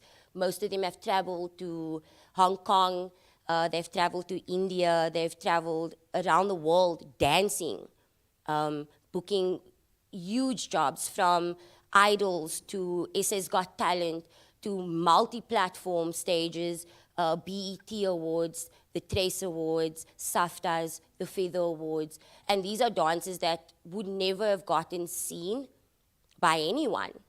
And that is the biggest part of our Life in Motion program. It's currently being implemented in Oudtshoorn and in Worcester as well. So what we do is we take those dancers, we train them, we teach them how to teach other people. So we don't only just give them a platform, but we teach them how to keep the platform. Because as artists, that's one of the biggest issues. We live kind of from gig to gig, and when there's no gig, what do? Like, how are we going to navigate these deep waters when we're trying to live as well? You know, we're not kids. Half of us have families, half of us have responsibilities, and that requires sustainability. And so through education, something that we didn't have access to, we can see the importance of. And that's why when we train them to not only think about now, but think about, number one, how can they make a difference? And how is that difference going to be maintained? And how am I going to make money from that difference? Because as creatives, it's kind of taboo to talk about money. It's kind of like, oh, don't talk about that yet. You know, you're not there. You got to pay your dues. That's great. We all go through that time. I danced for 3 years without getting paid because I had to pay my dues. But if we want this to be a sustainable economy, just like everyone else, just like Hollywood, just like all of those other places, we need to think about how, as a sector, we are going to contribute to the economy. And we do. We make up so much of our city and our country's GDP from entertainment. You have no idea. And so teaching our young people not just their craft, but how that craft is able to add to society, like a doctor, like a lawyer, like a teacher. You know, these are respected crafts. All of us study years. We give our lives, we give our bodies, we give our minds, we give of ourselves. And so it is only right that we try and we push to get the same type of accolade and respect that everyone else seems to get with the NBA. And no offense to them, it's great. Someone has to do the books. So that's what we're pushing with Life in Motion, is that we try and make sure that these kids go into being a creative. Like there's this what do they call it? A starving art. I hate that term, a starving artist. It's almost like we've taken this thing and we've said, okay, no, that's cute. You know, like a starving artist. Why do we got to be starving? You know, I get that inspiration comes from a hard place. I love hip-hop. Hip-hop is born out of conflict, you know, but we don't have to stay there. We don't have to be those people all the time to make a difference. And just having programs like Life in Motion has allowed us to reach so many young kids that are honestly just looking for a way to express themselves. Our program has also gone on to help women's shelters. It's gone on to do health and wealth, meaning that we target mental, how can I say this? Depression mostly. A lot of our dancers had suffered with depression because of COVID and because of all of those things, and we needed to do something that was affecting our team and something that we felt was affecting a lot of artists during that time. And so we aimed our programs at different types of people. Movement is a wonderful thing, and it allows us to reach so many different people on so many different levels, from fitness and getting healthy to you girl, to giving confidence to women and girls and guys that believe that they are less than nothing because of bad experiences or trauma.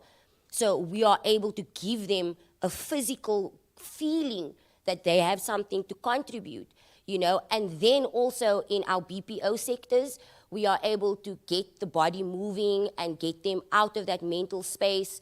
Just for 30 minutes, we can then revive them, get them thinking creatively, and they are giving me the arm and saying that it's time to go. So before I go, I just want to say thank you very, very, very, very much to Real Partners and to Fame Week and to the Creative Youth Festival for inviting me to speak, even though that's not what I do. And I have one more video, and then I can go. Thanks.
This leader is provided to permit the projectionist to complete adjustment of focus and sound level before the film begins.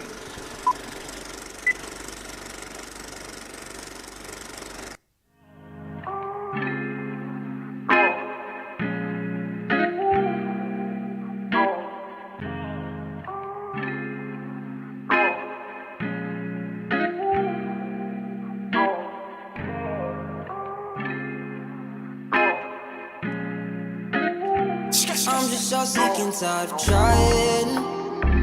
I want you out of my life. I want you out of my mind. This time is fine. I need peace of mind.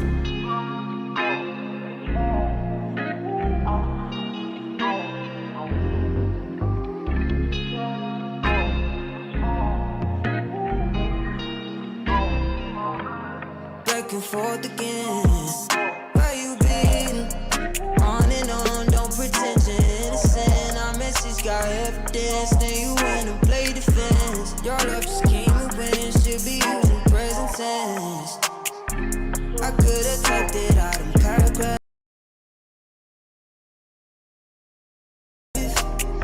Screenshot and send it to your friends. I'm just so sick and tired of trying. I want you out of my life. I want you out of my mind.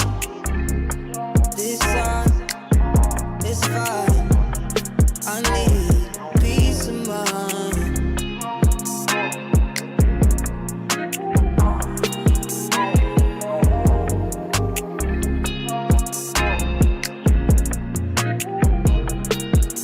I wanted a girl like Havana Rose. Somebody I never get tired of looking at somebody coming up, cause up ahead is a tougher road. Clearly whatever bond we had together was touch and go.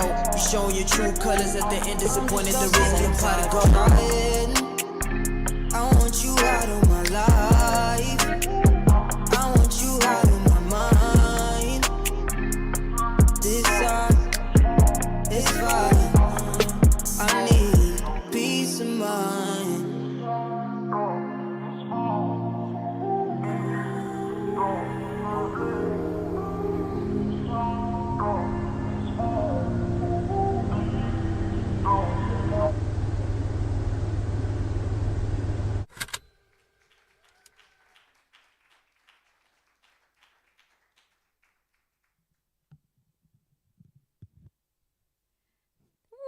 Thank you so much, Simone. I know you had to leave the stage, but I could listen to you for hours. The work that you and your team are doing is so important and so necessary, and you are such a power woman. Next up, we'll hear about cross-border collaboration and how that impacts creativity and the way we tell our stories. Marupeng Vushangwe is a director, cinematographer, photographer, a visual storyteller with tried and tested experience in directing and producing small to large-scale video marketing campaigns and films. Formerly educated and trained with a background in equipment and technical support, influenced by global and trending cinematic techniques, motivated independently and in a team-based environment, Marupeng is always keen to learn and grow. He is a master of exploring narrative through film in the most creative and exciting ways. Please welcome on stage Marupeng.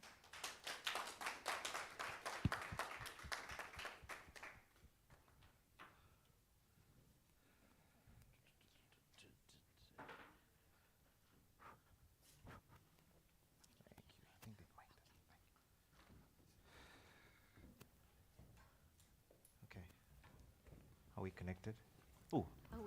Dos, tres, probando. Hey, everybody. Hey. Good to see everybody.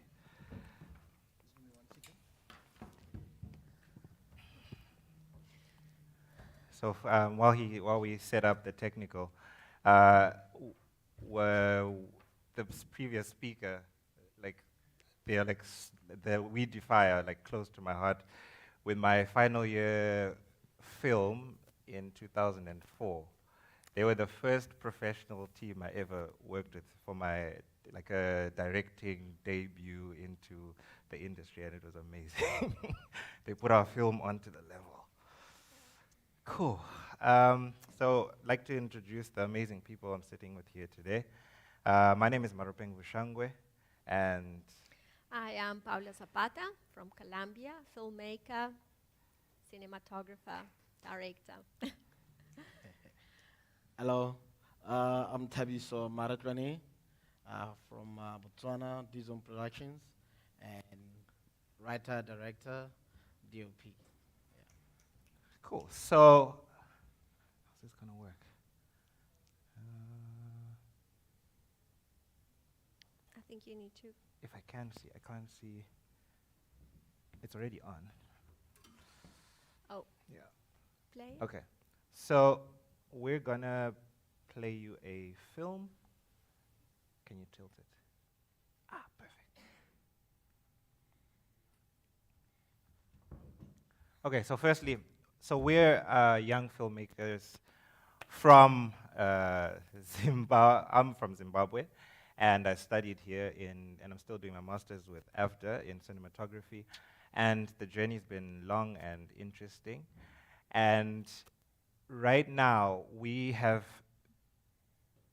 grown to understand that one of the biggest driving forces for all of us is passion.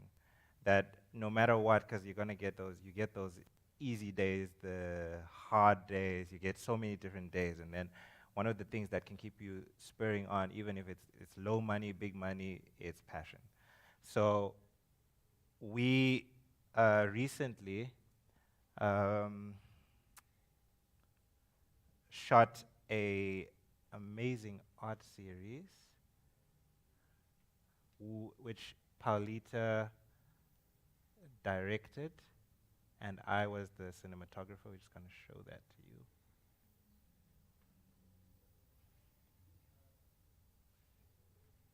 Volume, please.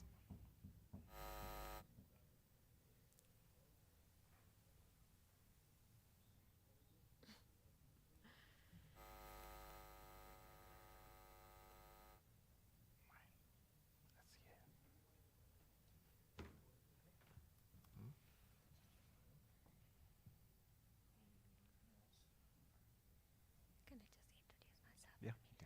I think in the meantime, I'm just going to tell a little bit about myself. I come from Colombia. My background is journalism. I'm actually a journalist as a profession, and I actually worked a lot in Colombia in that field. I came here in 2007 with a goal to learn English. It happened that I fell in love with Cape Town and South Africa in general. I think the similarities in terms of the culture and in the narrative were very, very similar. And I ended up working in an art gallery doing, directing art films for the artists that they used to represent, and it was quite an amazing experience. And after that, I ended up actually working in the advertising industry. I ended up working at Velocity Films as a creative research and behind-the-scenes photographer. And it was like really an incredible experience. After that, I did freelance and then ended up working in a company where I met Maro, and that is quite some time that we're working together for about 7 years. And yeah, I'm just absolutely love being in South Africa and love the stories that are around here and the narrative and the comparison, when you come from South America and you come to Africa, you expect to see quite like a big gap, but it was quite amazing to come here and find so many similarities on our way of living.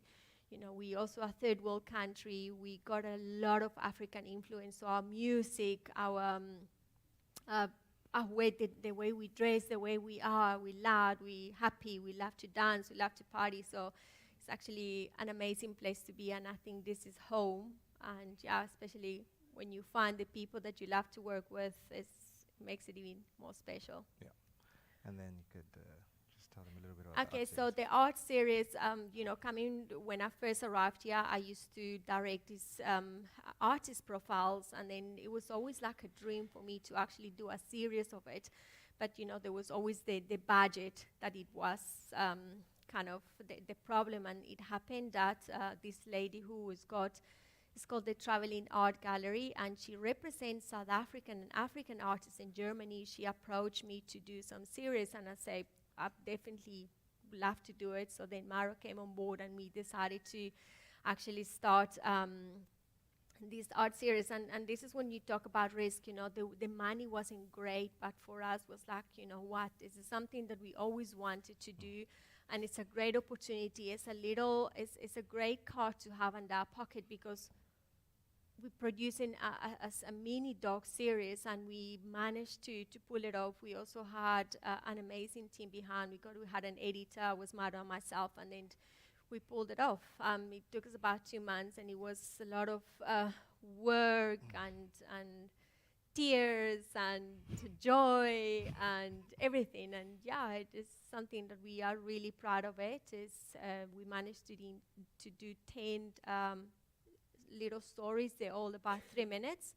And the idea was to actually, as an artist, it's very difficult to break away from your emotions or where you come from.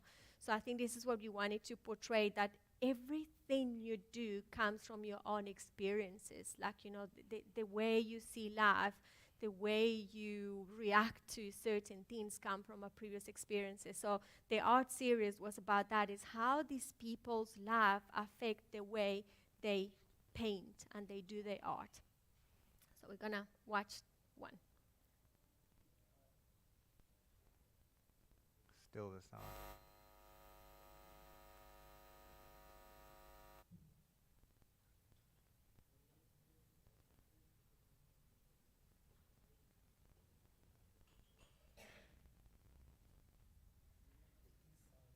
It's just like very low. But it's fine. Enjoy the visual so long.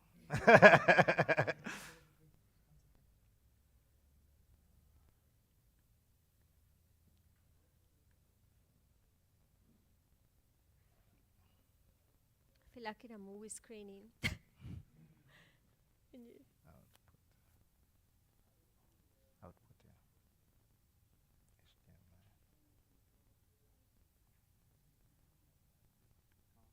HDMI. At the thing, yeah. It's now here.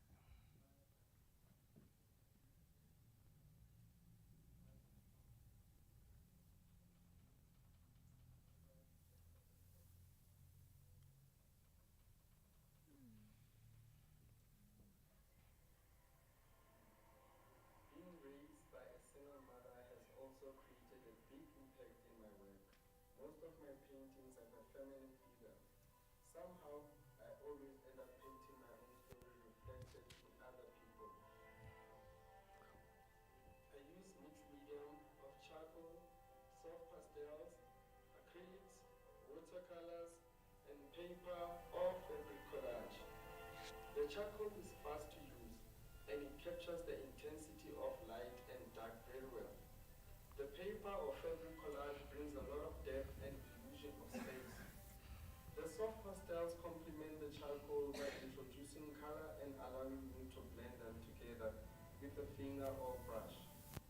Art has always been one thing I'm confident that I'm good at. I don't imagine myself not doing art.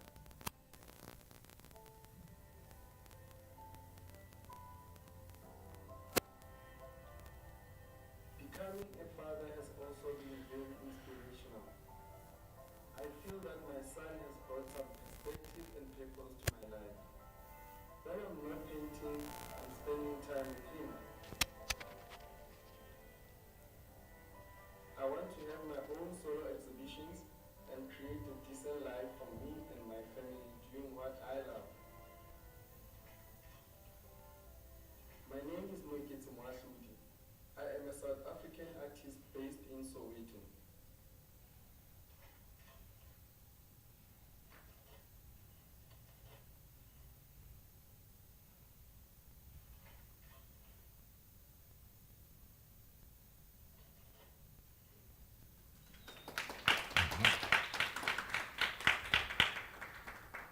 So, quite a couple of the episodes were edited by Mizo McLean, who's sitting right in front of us here, and Paula also edited a few. And we shot the series on a Canon C70. At that point, it was pretty much quite new, still is. And Canon was like, okay, here's this toy, go out and play, go and create. And I feel like a lot of us in this room who are interested in creating content, you're also able to approach those brands and they can give you that, whatever they have, and be like, listen, go and test this out, go and play with these toys, and you can genuinely go and make amazing content. So one of the big things when we were also asked to come through and speak here was about finding your tribe, that we're all coming from different areas and parts of life, and you might look at the industry and look and think, okay, how am I going to succeed? There's all these people who maybe, if you looked at like the pre-1994, maybe they'll be rolling in a certain group and they always get each other certain jobs. And then there's maybe certain people who were in college or in certain places before you, and they're rolling together and they're making money together and they're shooting these cool projects together.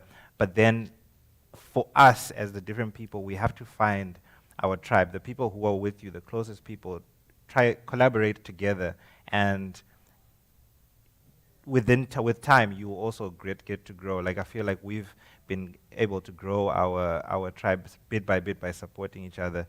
Like looking around the room, it's like different people who've played a massive role in each other's lives. I don't want to keep on pointing fingers, but there's so many like different people we keep on collaborating. What do you guys have to say about that? Yeah, I think it's basically that. I mean, we started working together about 7-8 years ago, and we were working for a company, but even there we were like, oh, how about shooting this project? Then we got access to all the gear, and then we would just go and create these imaginative marketing collaborations and create amazing stuff. And then this is how we actually got to know each other's style, and we both had the same goal. I mean, we found that our purpose in life is to tell stories and empower other people to do what they love. Yeah, I think I was fortunate enough I did my MFA here, and I'm still doing it at the AFDA, and that's where I met Maro Ping, and we had I don't know what you call it, chemistry. Yeah, because we shared kind of like same vision to, create content. And coming from Botswana, it was also another opportunity that I realized in our country, film industry is still small, and it's coming up, and getting other people from other countries also to assist was very very fruitful for me to start engaging him in some of my projects. I've done quite a lot of productions in Botswana, about 3, 4, 5 commissioned by Botswana Television. And also I did my undergrad in Australia, Swinburne University Film School. And that's where it started. When you talk about passionate about hip hop, I did a documentary as my undergrad project, and it actually, when I finished it, it played at Independent Film Festival in New York, and it won an award. That's what got me into the industry. So something that I realized that as creatives, we sometimes have to do something you think it's small, but to end up in good hands and end up creating or making your career. So that's what happened actually with my story in terms of being involved in the film industry. And yeah, one of the projects that we collaborated last year during COVID, it was hard for us to do this project because it was during all those lockdowns and stuff, but we had a goal to say we want to achieve this. I brought Maro to Botswana for about, 6 months. Yeah, he was the first one to have COVID. He couldn't come back to Cape Town. So it was also challenging. And also then, while we're still filming, then I got COVID, hospitalized for 2 weeks. And now we're here, the project is finished, and we are just looking to license it. And maybe we'll have a glimpse of what we did. In those 6 months, I was like, Maro, when are you coming back? Tabiso, please. Yeah, so we're going to just show you the trailer for Skella.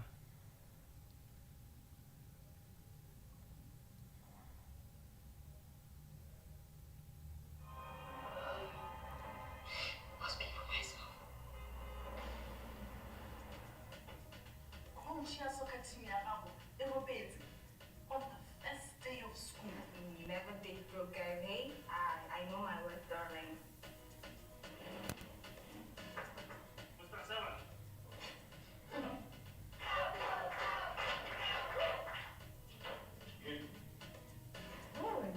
OMG, the whole principal, hey, you're the one that's busy texting my husband to look for me. Like, what are you talking about? You know what I'm talking about. I never know Mrs. Saichi. Why is it not happening?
Yeah, so that's part of, oh, hey, our students from Rainbow.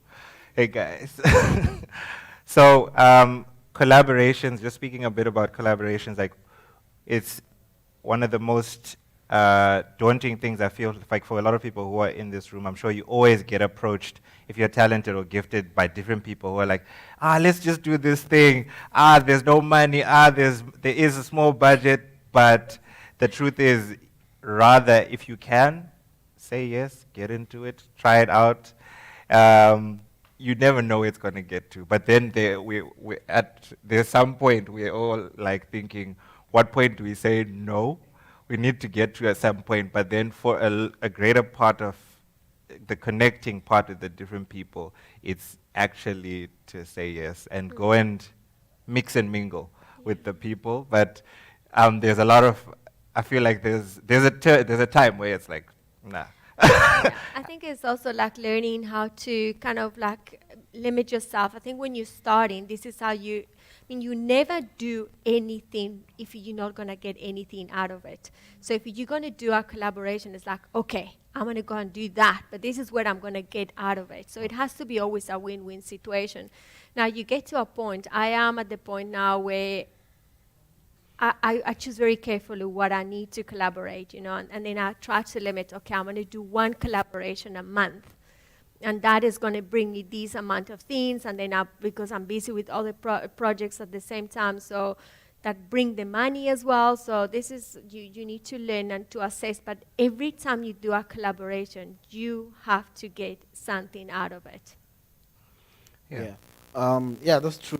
I think one thing that I've seen past all this experience in this industry is that if you don't do or take risk in this industry, you end up being in your own space or own world and not go far, because it has actually worked in terms of trying to take risk. Like, we have done a lot of pilots and try to get it out there, because nowadays gone are the days when you come to people and say, look, I have this idea, because there'll be a million ideas, but if you at least have something that you want to show, like we took a risk to say, you know what, we're going to spend whatever we have, and Mara was sleeping at my house, and he's got a massive in house. your bed. He's saying it like, that's my house. It's got this massive house. Yes, and he came on board, and we did this, and it's 27 episodes that we know that any broadcaster now is trying to jump on this, and it's because of, we just said, let's collaborate and just get into this kind of project. So it's very important, and take a risk like it's worth it. So yeah, just a bit of behind the scenes for Skella in Botswana. And then as we're wrapping up, I mean, you just saw this massive group of amazing talent. I don't know if you felt the talent that just walked into the room, just like. We did. So that's the Rainbow Academy, the most talented people I know currently. I have been very fortunate to be asked to lecture them twice a week, and they're so talented. I'm lecturing them film, teaching them a bit more about film production, and I'm sure they're going to perform, and you guys are going to be blown away. Shout out to Mamti and Imke if you're in here. And then, yes, to Creative Youth Festivals and Real Partners, if Deirdre is in here. And just a word of encouragement. I'm also a man of faith, and there's a scripture which really motivates me. It's in Proverbs 22, verse 29. It says, do you see a man skillful in his work? He will stand before kings. He will not stand among regular people. So whatever you're doing, wherever you're going, you're going to just keep shining. Keep on bling, blinging. Thank you very much, and enjoy the rest of it. Thank you.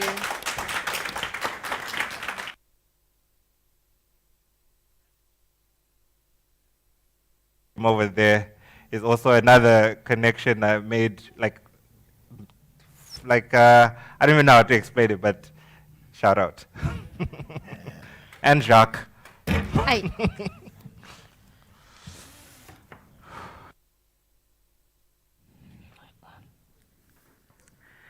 Sorry. Do you guys have some questions, one or two? You guys have a minute? Do we have a minute for some Q&As? Possibly. You guys want to throw in like a question or two, or interested in saying something? Once? Okay, cool.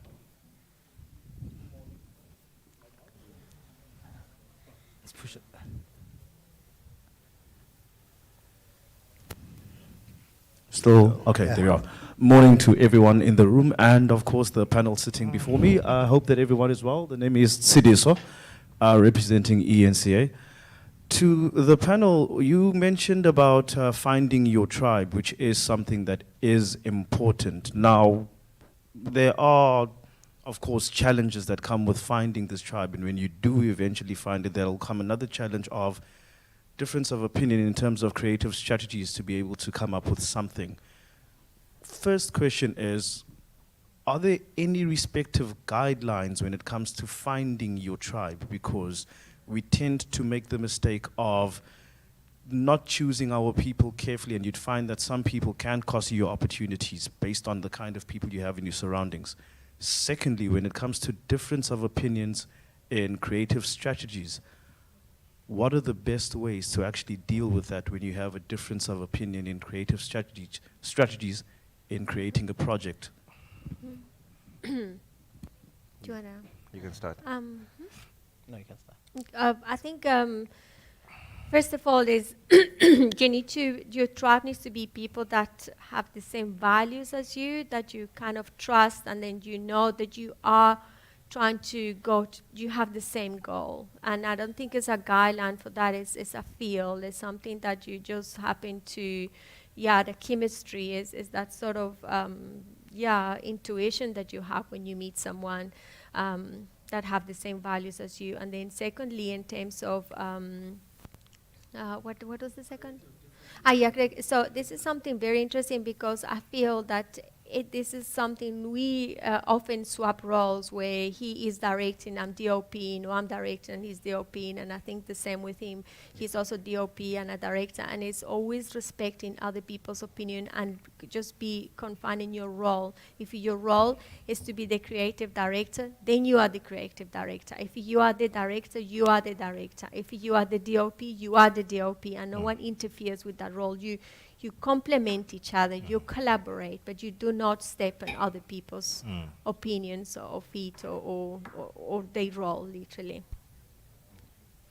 I think from my experience, I would say, my man, to me, instincts has always been a thing for me. Somehow, I think also it is, I'll say, a balance costed me, and also I learned a lot from those kind of stuff. Because there's no, like you say, no guidelines in terms of how you want to collaborate. Because it might sound good in paper, but it doesn't go like you expected. So I think just trust your instincts. Like I say, the industry is just, you've seen even big movies that cost 200 million flopping. You wouldn't know that they have wanted to flop, So I think the creative space is just about taking a risk and say, let's go with it. Because at the end, you might come up with something that you look back and say, despite the challenges, but it was worth it. Yeah. And I mean, don't let this guy fool you to think he's this calm. So this guy, if anything, if he's on set, everything goes, what the? But then he's like, and then he comes back and he's like, yeah, guys, okay, we're good. Let's da. But it's like this yin and yang. So in set, there was a weird situation when it's like the sound guys obviously have to just say roll. Camera's rolling. Then sound should also say rolling. So I'm the most calm guy on set. And then I'm like, guys, sound guys, please just say rolling, please. So we need, because if you miss it, then we're gonna have a bit of. So they did that. So then they would just be like, I'm like, okay. They did it for then this one day, important scene. Roll, cameras rolling. These guys didn't roll the sound. Then that was the time. Then yay! Then for me now, I was like, yo, guys. So I feel like with all of us, it's always that yin and yang. Like each and every person, there's always that person who's the more calm one. So you balance each other out. So with all your collaborations, just balance each other out. I feel that will help. Yeah. Thank you. Cool. And shout out to Diesel. Next question, sorry.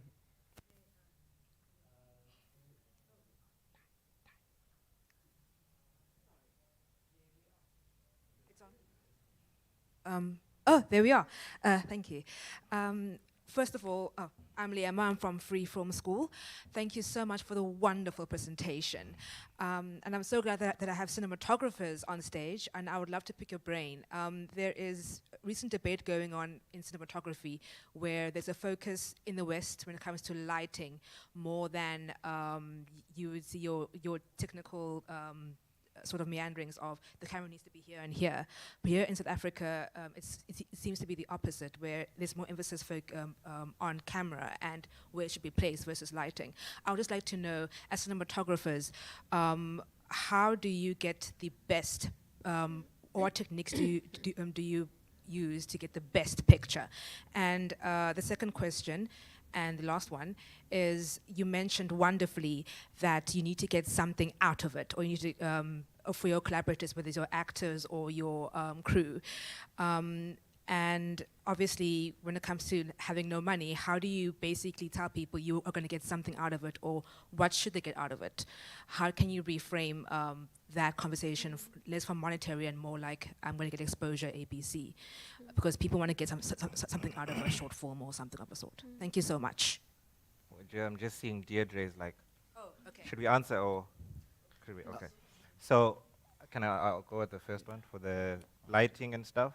I feel like it's all a personal choice and according to your budget, because there's productions where the budget allows you to have so many lights, and then there's productions which allow you to have less lights, right? And then there's your personal style as well.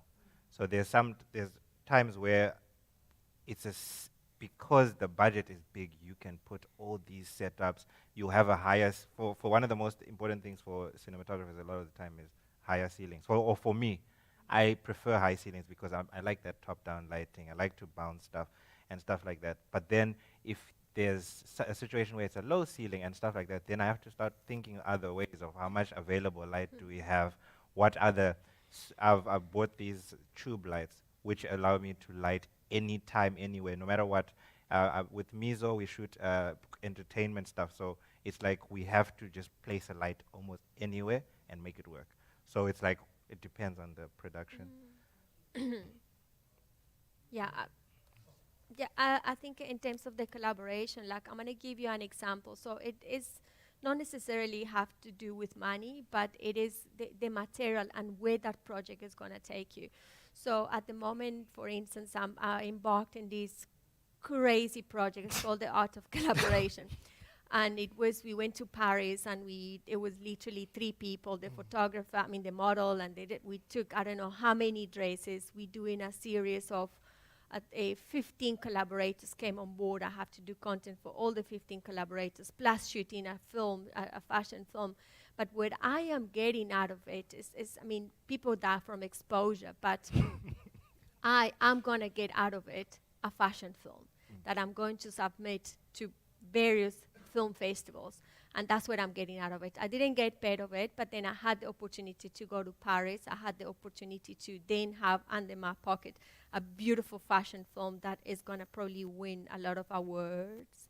And so this is it, is when you do that, is get something that you are going to take you a step further. Go. Thanks. We have a schedule to follow, so. Yeah, thank you very much. Thank you very much. And I definitely know for a fact I've worked with a couple of them in that team, so I've collaborated with them myself. And I know the amount of work that they put into it and how they're passionate about what they do. And now, for our next, so now for our next element, we are moving on to fashion. And we all know, like with fashion, as you can see, I had to stand in front of you guys. I had to come prepared. Fashion gives you identity. Fashion gives you the confidence, gives you that extra push at the back. So if you go up in there and you're presentable and you know, you look yourself in the mirror and you're like, yeah, it's a wangena. You go in there and you go do your thing. Shout out to Svivana. Are you guys still okay out there? Hey, hi. And everyone else who's on our streaming systems. We hope you're also enjoying as much as we are. And thank you, Rainbow Academy, for coming through. You guys fill out the chairs. I was getting worried there for a minute. There were so many blank spaces. But and guys, now moving along, Cape Town born and bred designer Toby Kobe attributes his love for fashion to his mother, whom he described as the biggest long life supporter. As a child, she would often allow him to cut her old curtains and garments to explore his creativity and express his artistic flair. He is a fashion designer that specializes in high-end, ready-to-wear looks. His designs are aesthetic, Afrofuturistic, and he makes sure he designs garments with stories to tell. In November 2018, he released a collection that combines fashion and attires that are used in initiation schools, and that got many talking, I would imagine. With a split of positives and negatives, his designs challenge social norms and ensures that people are left feeling happy and free. And ladies and gentlemen, let's welcome on stage Toby Cooper.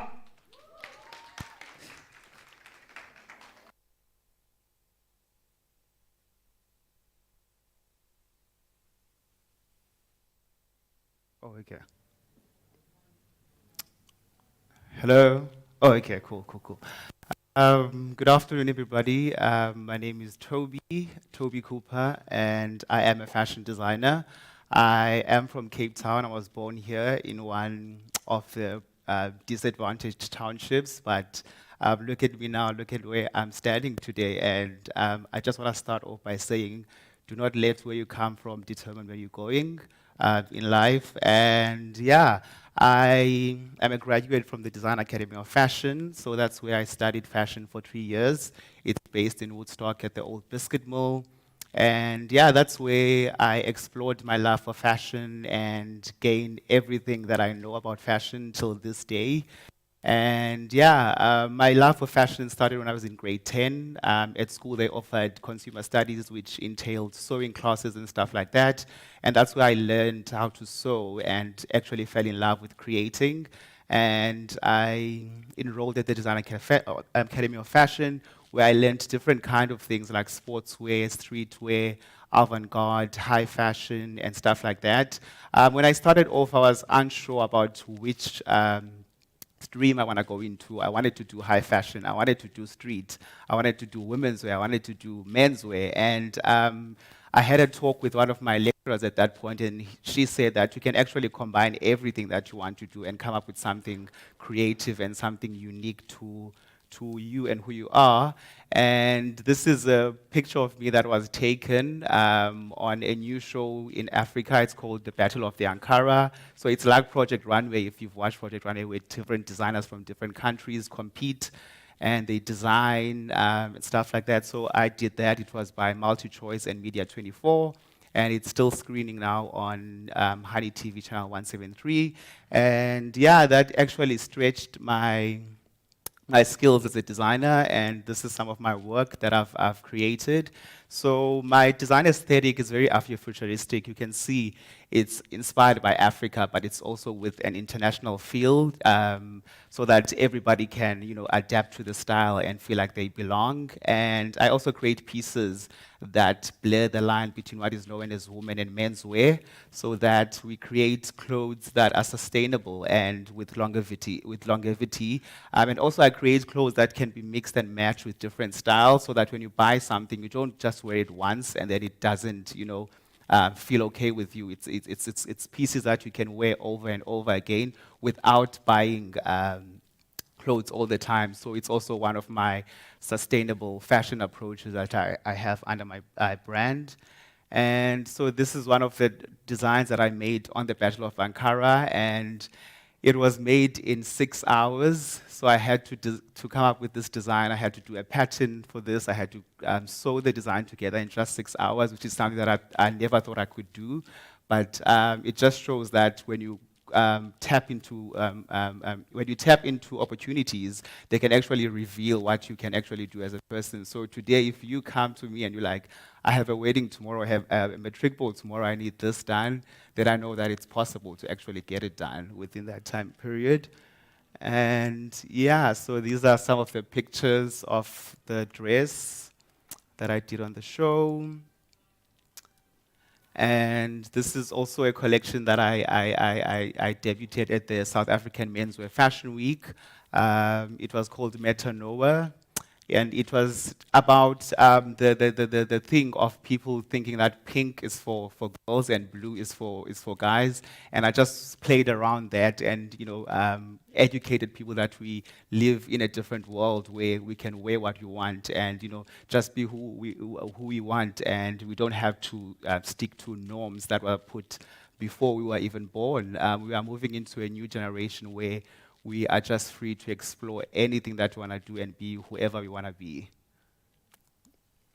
So these are just more of the looks from the collection. So as you can see, it's very gender neutral. It's items that a guy can wear and a girl can wear as well, and they still feel comfortable and fashionable as well.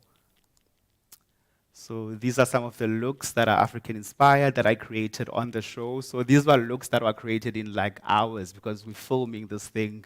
You need to design this now. It needs to be judged now. Somebody needs to be eliminated today, and then tomorrow you wake up and you still need to go and design more stuff. It was challenging, but yeah, I really, really enjoyed being part of the series. And these are more stuff that I created. The look in the middle was inspired by Shoma Josie, where we needed to create something that would speak to her. And I actually won the Shoma Josie challenge for that because the judges saw the item fitting for her. And it was also about mixing like two prints to make it one print, which is like prints clashing. So the prints that you see there are different prints that are taken out from different fabrics, and you blend them to make it one original fabric.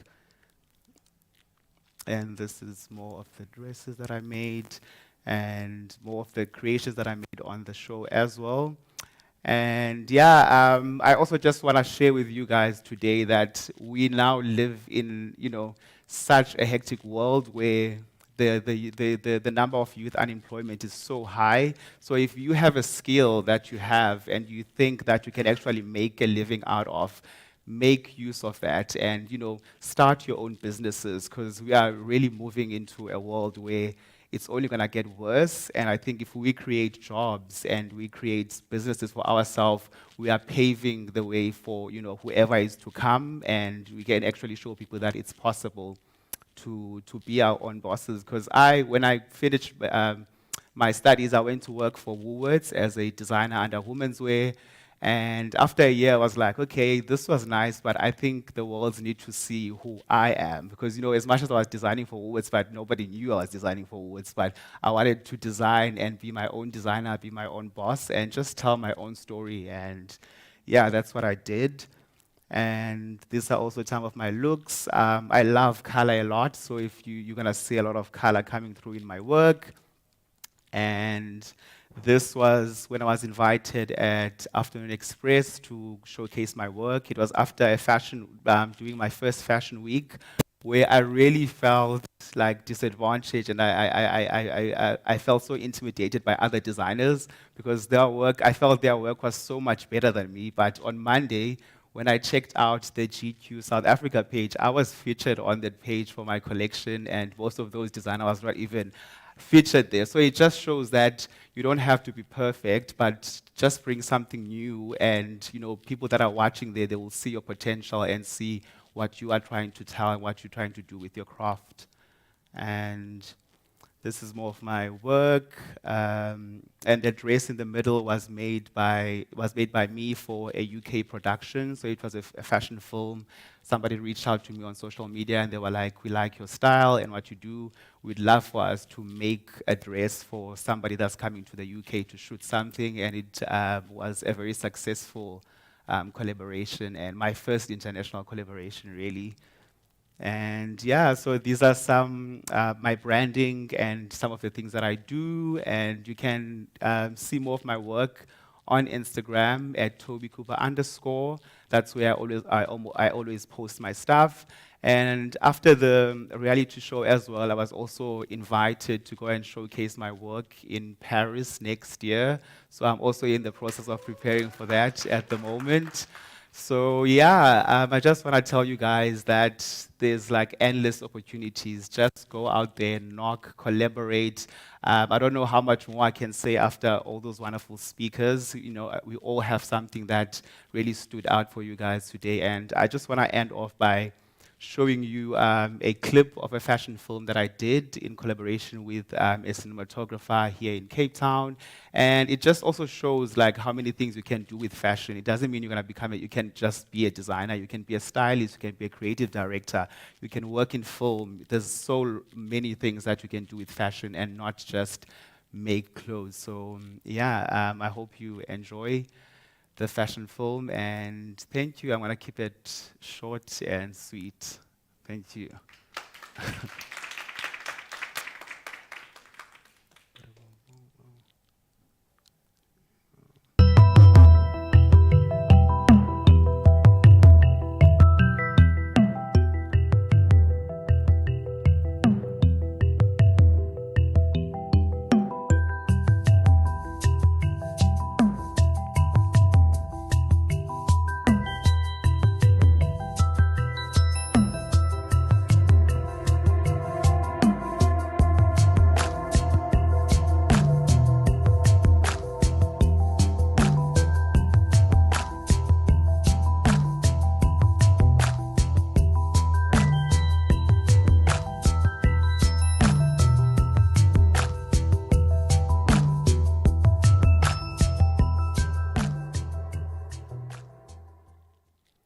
Thank you so much.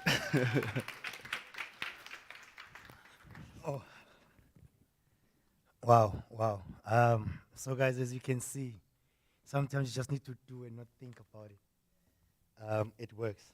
It works. And so thank you very much, Toby. To see more amazing designs and the future of fashion, the Design Academy of Fashion is hosting their fashion showcasing early December. Be sure to check it out. And then next, guys, before we all turn to zombies, we've been in this room for quite some time now. We're going to take a quick 10 minutes break. There's some refreshments at the back, some sandwiches, there's some coffee, tea, water. Please help yourselves. And can we get back here in 10 minutes, please?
But really, we're always in transition.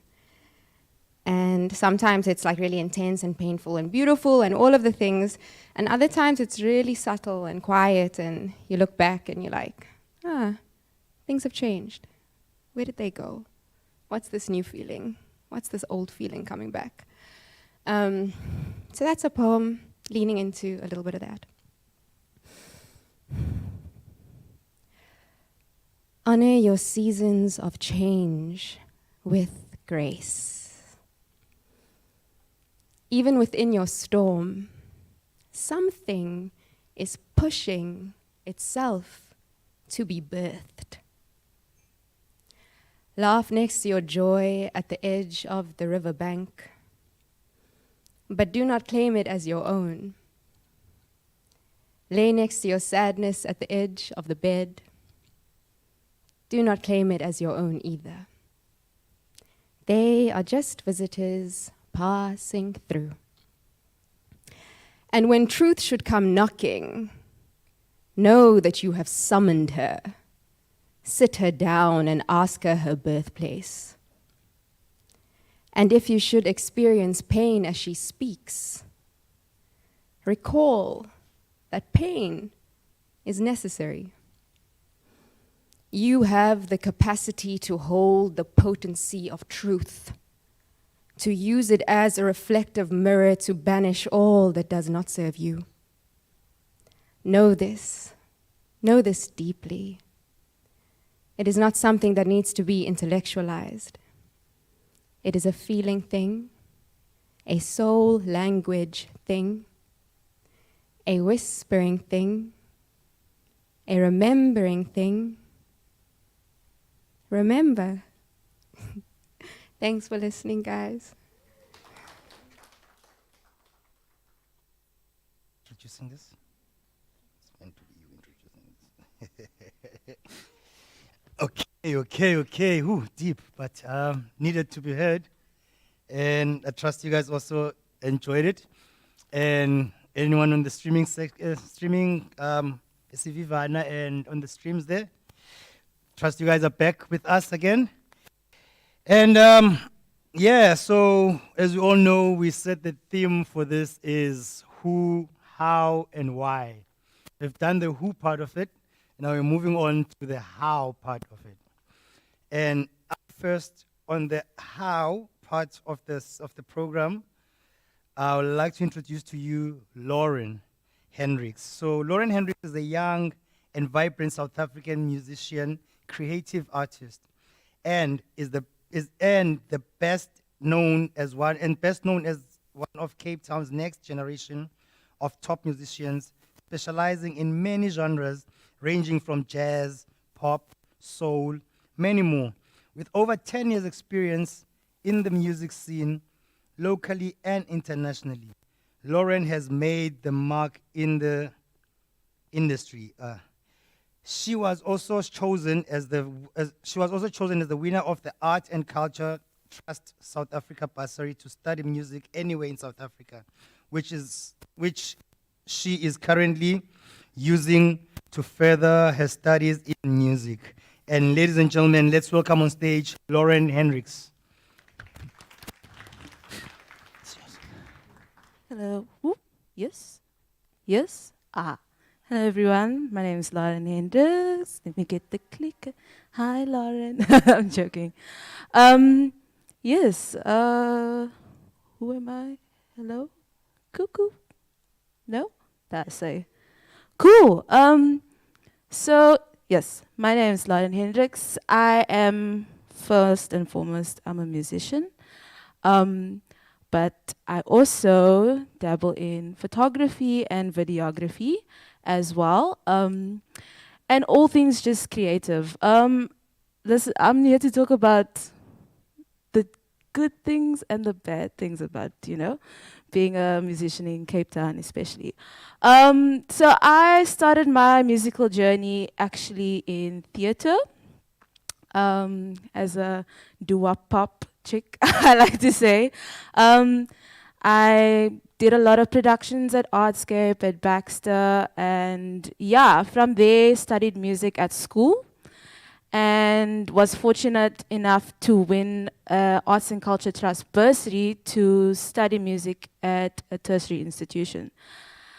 Then on, I moved into the genre of jazz, and I decided to study at the University of Cape Town. Didn't know a lot about jazz at that point, but I thought, okay, I love it enough to go into it.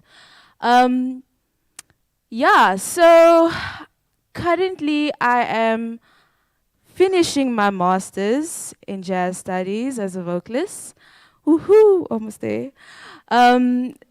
And yes, and then also, I now dabble into photography and videography.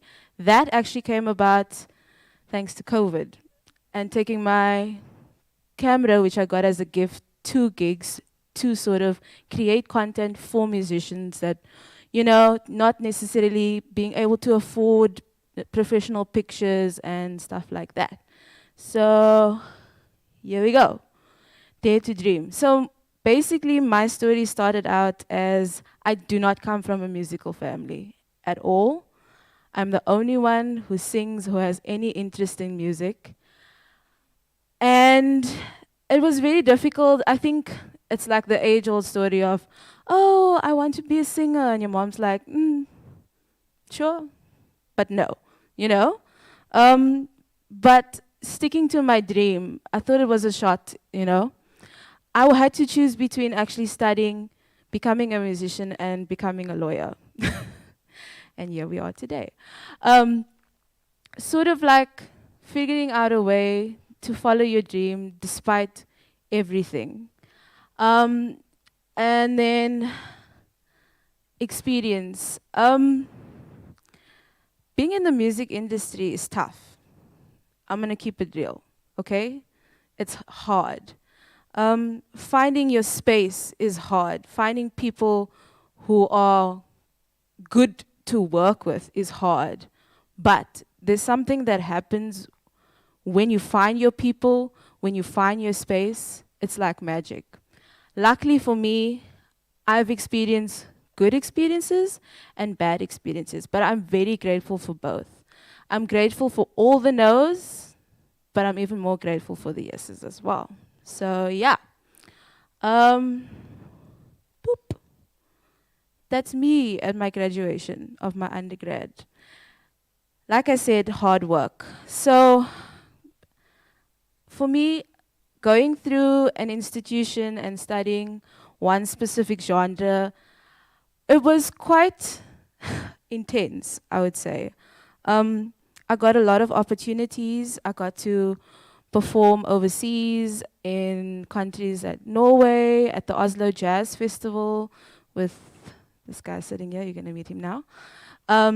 Luckily, and then got opportunities to go to Italy and also perform there as well, Namibia, and so on and so forth, which was kind of through the institution, but also not. Knowing that it's okay if you study, it's cool, but it's okay if you choose not to go that path as well. Knowing the positives and the negatives of being in the academic world and also not being in the academic world. So yeah, next. These are my little rules. I call it my CC. Okay. Create, innovate, collaborate, and initiate. These rules I follow as a musician almost daily. A big thing for me is now in my journey is to create, but create with other creatives. Not just, oh, I'm gonna go to a gig and I'm gonna sing a song and I'm gonna get my money and that's cool, thanks. No. I am now in a space where I want to create and innovate, to collaborate and initiate projects with other people and with other art forms. And that's where me being a photographer comes into play. That's one of my images and a good friend of mine, trumpeter. Being in two sort of, it's almost like being in two worlds, but they have the same ozone layer. I guess you can call it that. I have such a big love for capturing moments, and I feel like music is just capturing moments through notes and lyrics. Photography is just capturing moments through taking a picture graph. So my journey right now is putting the two of them together and creating something cool. And like this is another one. So currently my mission is to create sort of like a, not a forum, but like a group where we can merge the two worlds together. My thesis is actually on South African jazz photographers. So my, hopefully, we're not there yet, but we're gonna get there. My whole thesis is about putting sound to image. And how do we do that? So this is me taking my pictures at gigs and now writing music to it. What did I experience when I captured that image? Or what did I experience listening to a friend of mine sing or stuff like that? And it's so important, just like seeing the connection between the visual and the audio and putting those two together. It's something so magical. So, yeah. I kept it short because I do want to sing to you guys. In conclusion, a little bit, never be afraid to push the boundaries. They are meant to be pushed and tested and pulled and tethered at. Trust me, it's supposed to happen. And then the power of collaboration and creating relationships. I cannot stress this enough. You know, being open to just, you know, talking to other people, talking to other creatives, talking to, if you are a musician, talk to poets, collaborate, make something visual about it, talk to photographers. And the thing is, sometimes people get stuck in their own worlds and they don't realize that there could be something right there, standing looking at them, if they just put their heads together. And then, this one's very important, let your passion be your guide. Like I said, this industry is tough, but we are all here for a reason. And we are all here to be each other's support, despite everything, and just hang on to that nerve and that gut feeling that brought you here in the first place. So I'm gonna, oh, hello. I didn't even see. This is Jared Fortes on guitar. You guys can give him a round of applause. He's actually a friend of mine. We also studied together. We actually went to Norway and Italy together. Yes? Yes.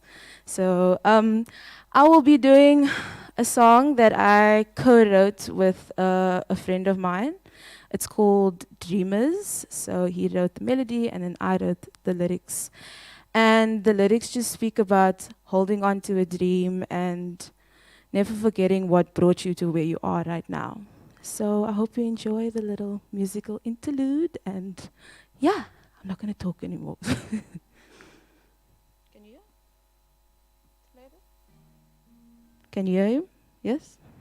Okay. Okay.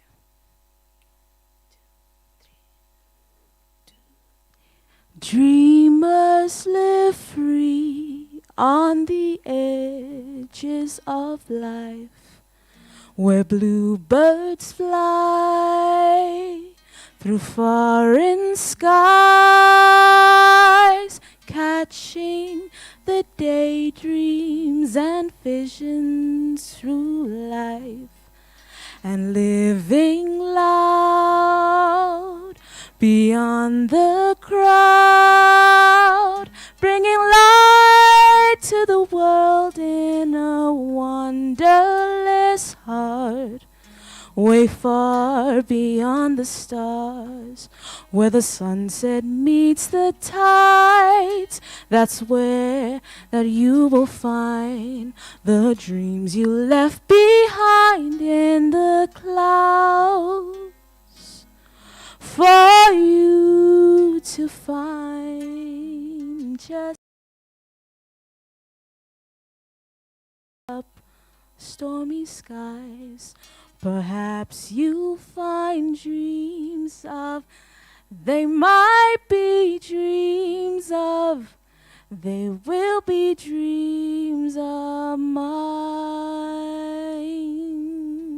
They will be dreams of mine.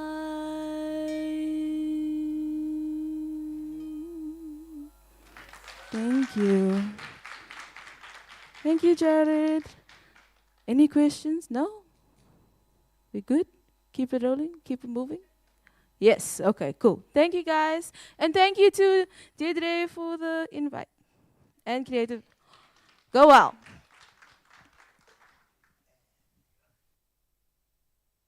Thank you very much, Lauren. As she says, let's keep it going, keep it moving. And so, yeah, guys, wow. And our next speaker, he definitely needs no introduction. If you are on social media, him and his brothers are the guys who actually brought back what we used to call apmakata, the pants that never reached the ankles. They made them famous again. And they actually reintroduced them through social media, and now everyone is wearing pants that don't reach ankles again. And ladies and gentlemen, wow. So Justice Mokeli is a South African film director working in both commercials and long-form films. Alongside directing, he is a multidisciplinary artist working in fine art, photography, and painting. Across all these mediums, Makule is known for creating intellectually and emotionally dense work that centers on the authentic African experience, and with the continued intention to dismantle negative and impose narratives of African and Africa in the world. Ladies and gentlemen, let's put our hands together for Justice Makule. And I was right, he's wearing a pants that doesn't reach the ankles.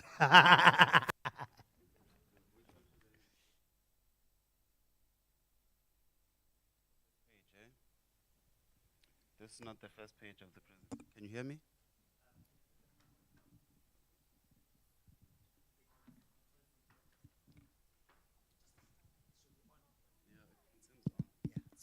It's on, okay. I think I'll do my talk sitting down, if you don't mind. Yeah, there. Cool. Thank you so much for having me here to share a bit of my story. I think today's talk for me is gonna be about why it's important as people to not limit ourselves to what's prescribed to us, or what the world says we can or we cannot do. I grew up in Soweto. I was born and bred there, and I went to school there. Grew up struggling with dyslexia, which is a learning disability or learning limitations, because I couldn't read and write as other kids.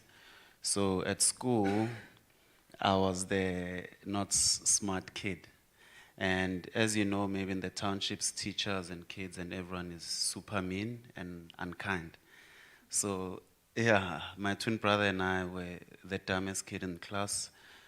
Didn't finish matric because of my learning limitations, and I did not know I had learning limitations. And I'm grateful to my mother, because she, every time I came home with the sad news of failure, because I couldn't learn how other kids learned, my mother would say, "It's okay, they don't understand you. You know, you guys are smart, you know, you'll be okay." So I'll just take you through some of my work.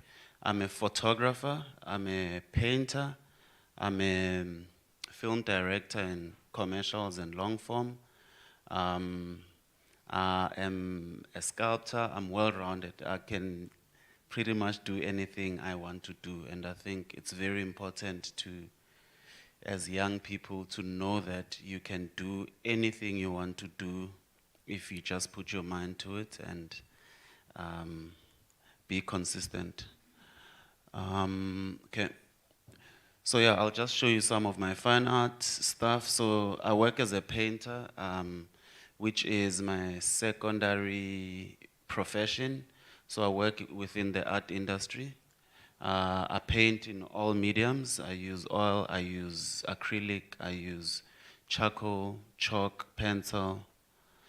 If it's art, I give it a shot, and yeah, I try my best.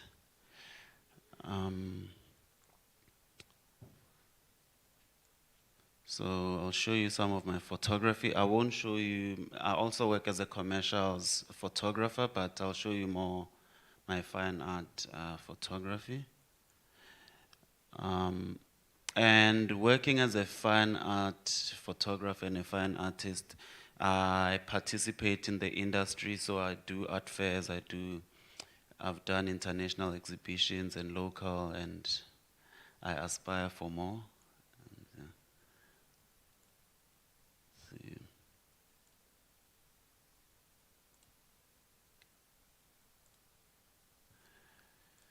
So yeah, from now I'll just show you some of my commercial work and maybe music video. Then from there we can step into maybe questions if you've got the questions of most especially how to get into an industry or how to do something or how to change your mindset to help you do the things that you've always dreamt to do.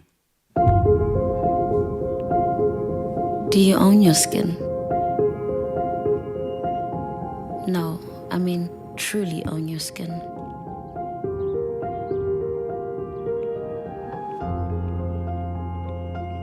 Do you wear it proudly, even when those who don't understand it try to dim its glow?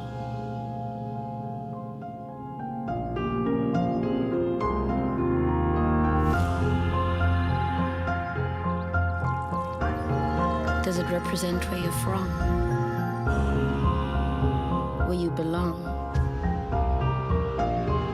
Your tradition?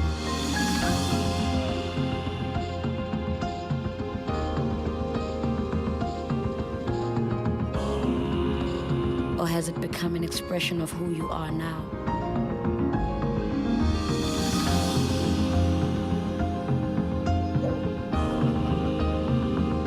Does it stretch like your heart when it's full of unconditional love?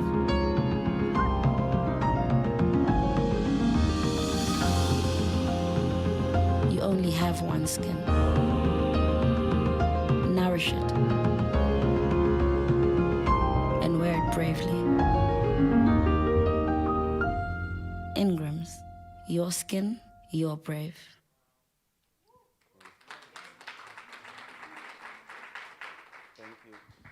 Thank you. Yeah, so in my journey, because I didn't finish matric, and I'm not saying I didn't finish matric to inspire you to stop going to school. Because I think school is very important, and if you've got the access, you should do it.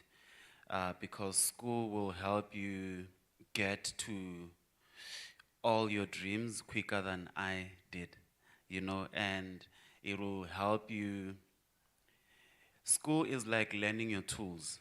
You know, if you learn and understand your tools, you are able to express yourself better. You are able to get to your idea better, and that's what school does. So I'm not here to tell you to not go to school, because school is very important. And for me to get to being able to do what I do, I had to put myself and my twin brother through a form of school that worked for us in that time, and it's not easy. And that form of school was mentorship, which I think is accessible for anyone. Well, most people, you can get a mentor. YouTube, consistency, hunger, and just believing in yourself. Yeah, So I'll play you a music video, then maybe we can unpack some other ways of getting to what you want to be.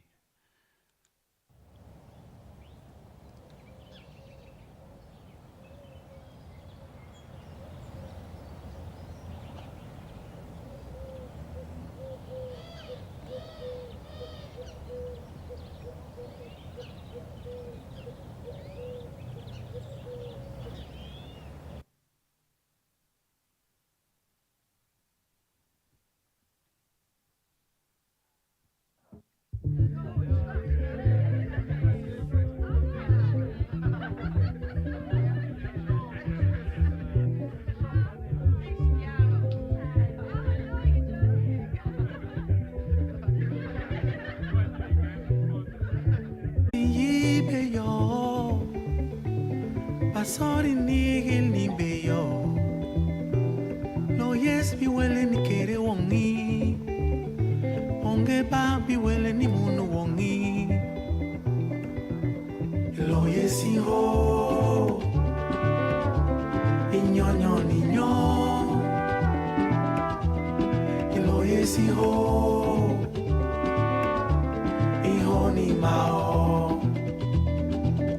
Long yes pinengeli kere wongi. Papire din chomo kiki bitong bimo.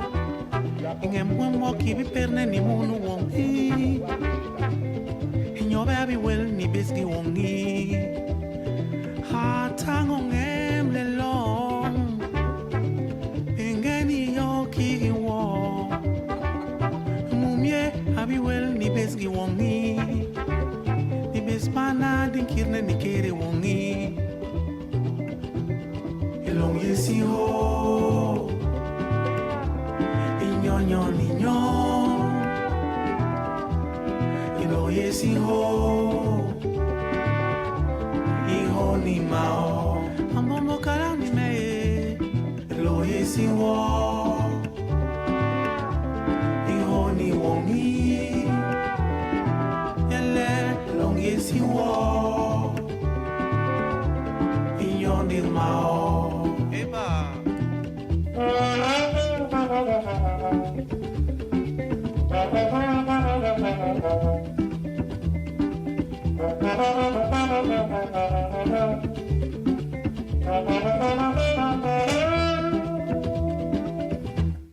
Lo yes, you are. Inyonyo ninyo. Si ho, di ho ni maok, ata lo si wo, di ho ni wongi, long si wo, inyon di maok.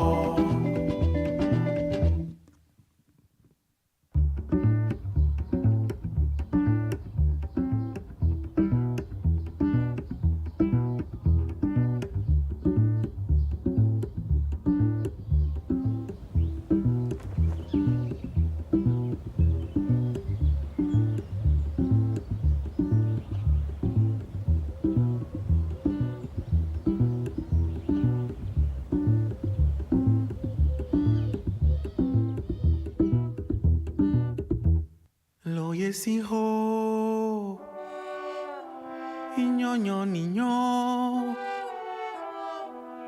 lo si ho, di ho ni maok. Cool.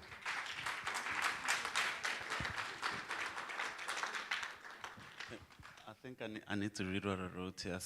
This slide says, do not limit yourself with other people's limitations. You can be anything you wish to be, just put in the work, be consistent, and when you are not inspired, just be consistent and wait your turn.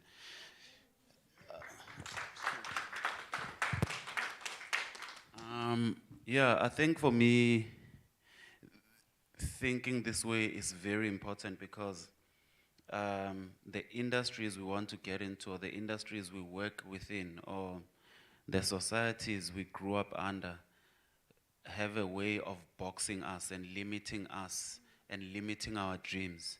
And you know, you can work as a photographer and they'll say, yeah, if you're a woman, you should be working with subjects of women.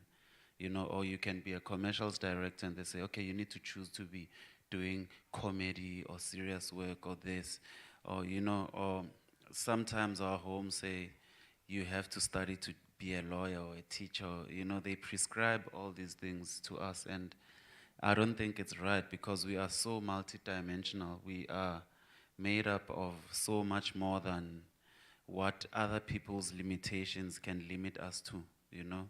So yeah, this is me, this is my presentation, and if you've got questions, I'll be happy to answer. Sure.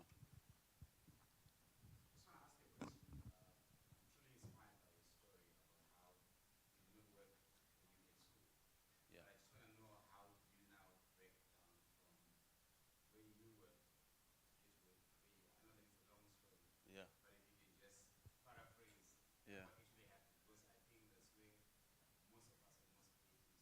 Yeah. Yeah,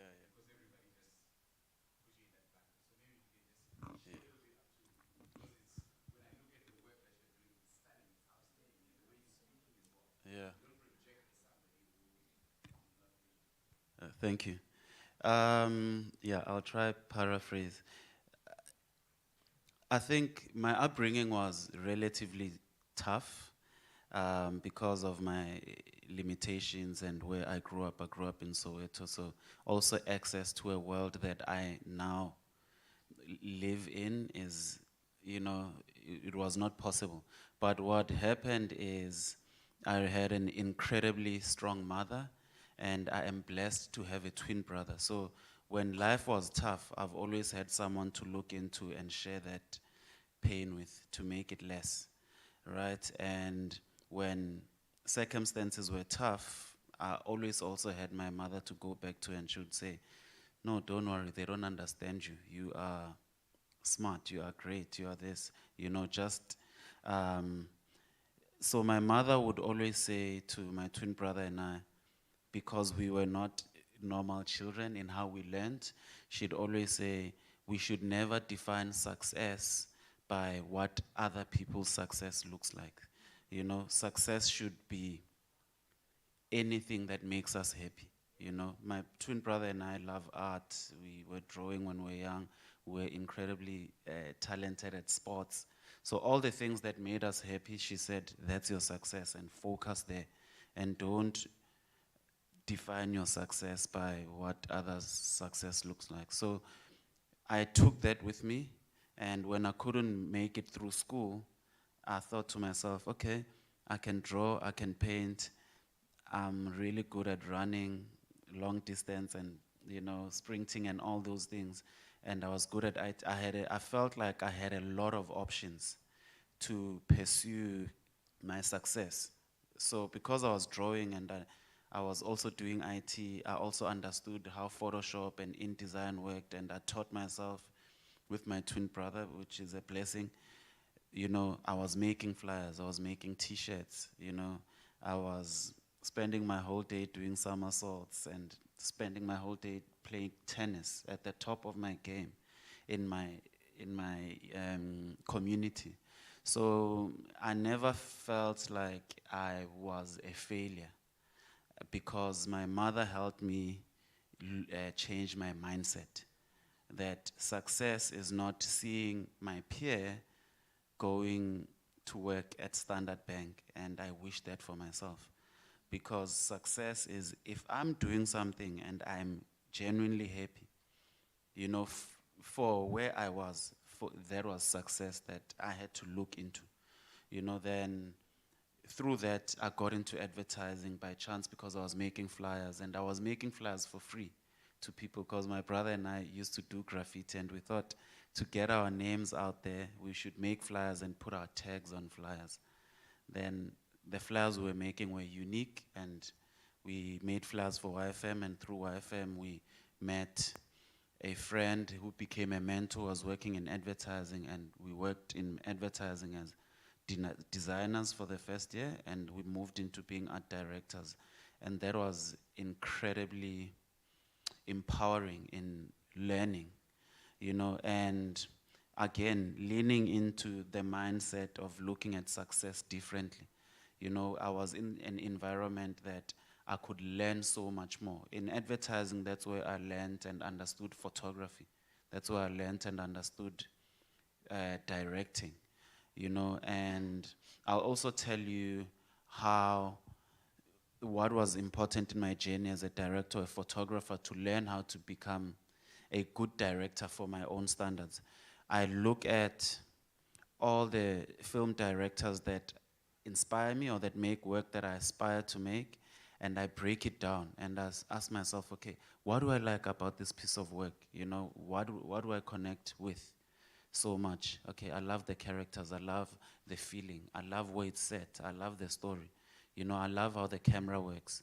Then when I break down all those principles, I try apply them into the work that I do. So that's my film school. That's my photography school, looking at what inspires me and what I like and break it down to try and understand what makes me like it. Then I take those attributes and I apply them in my own work. Because they say there's no new idea under the sun, right? So you take what exists, you break it down, and you make your own version from that thing. So when I say education is very important, education teaches you that, you know. So when I got into this space, I had to learn that from scratch. And some people don't have maybe the know-how to do that, or even the opportunity to be able to be in front of opportunities like that. So yeah, that's my journey in short. If you've got any other question, it would be cool. Let's start ladies first. Either.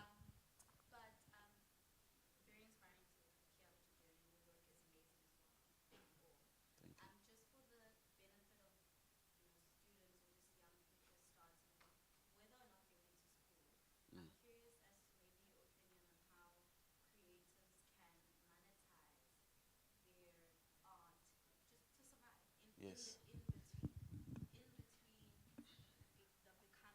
Yes.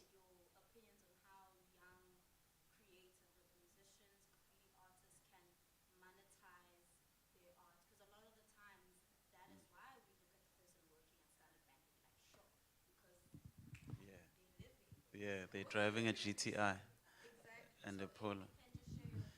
Yeah, that's a good question, and thank you for that.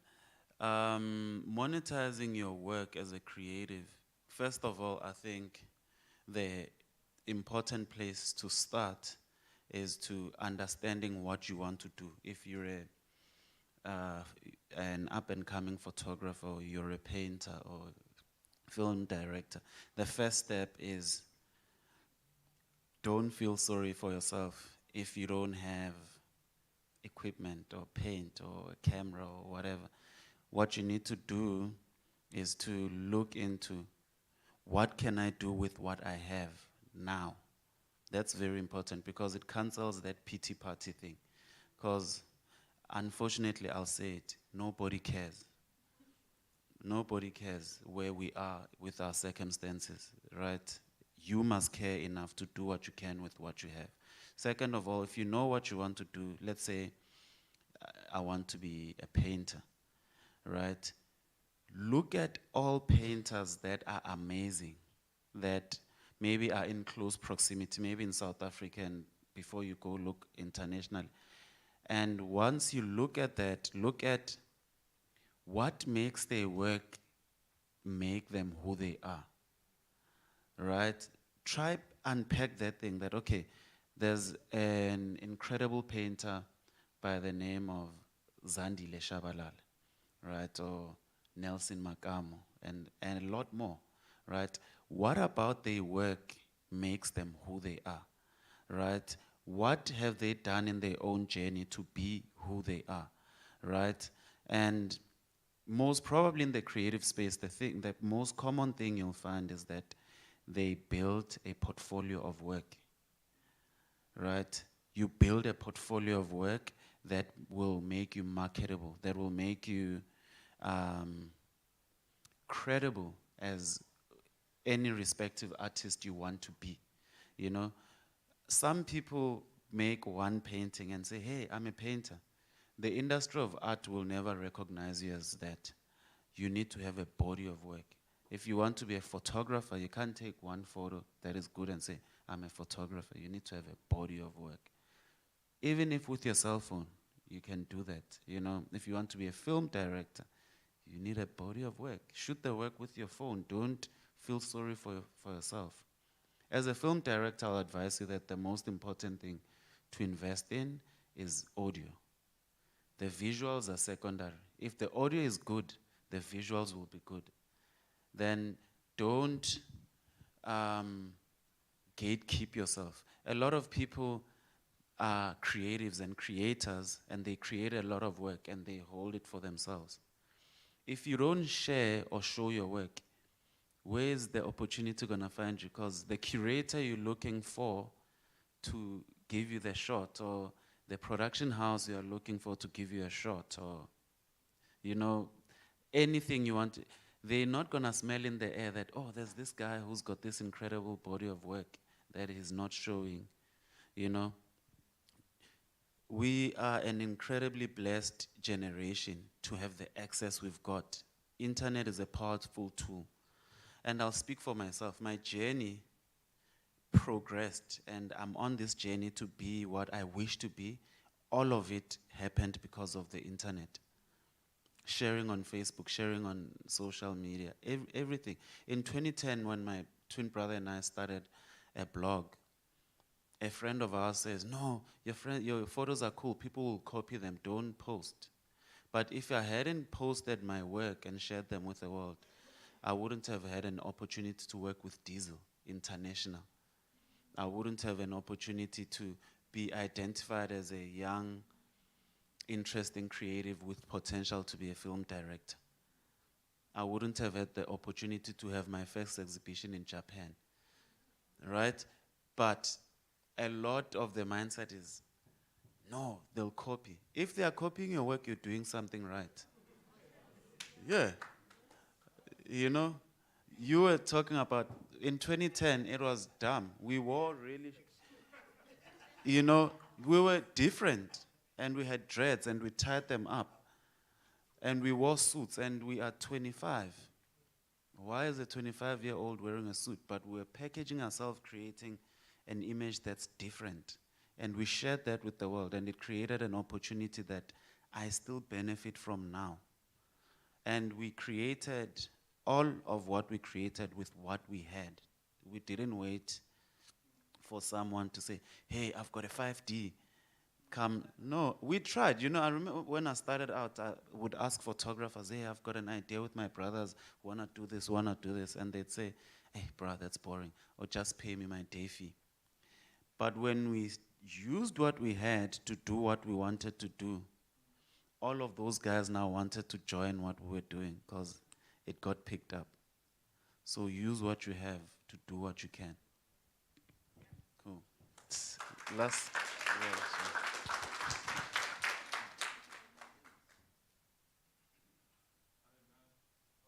Hey.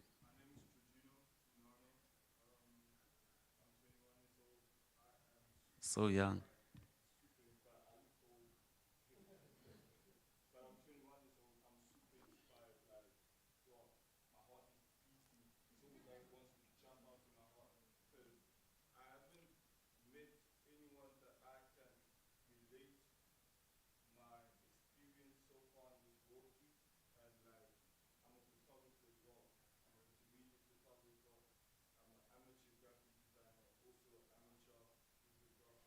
You don't call yourself that. It's not in your place to position yourself as less. That's not your job to do. Someone else can say that, but that still has nothing to do with you. Don't call yourself that.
That's good enough, man. That's good enough.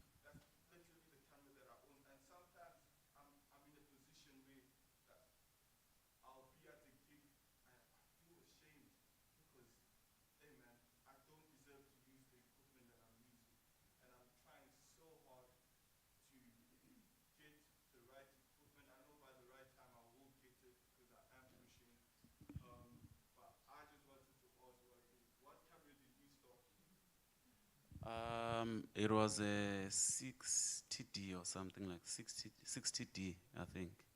Yeah, it was a 60D. But yeah, I think. Thank you.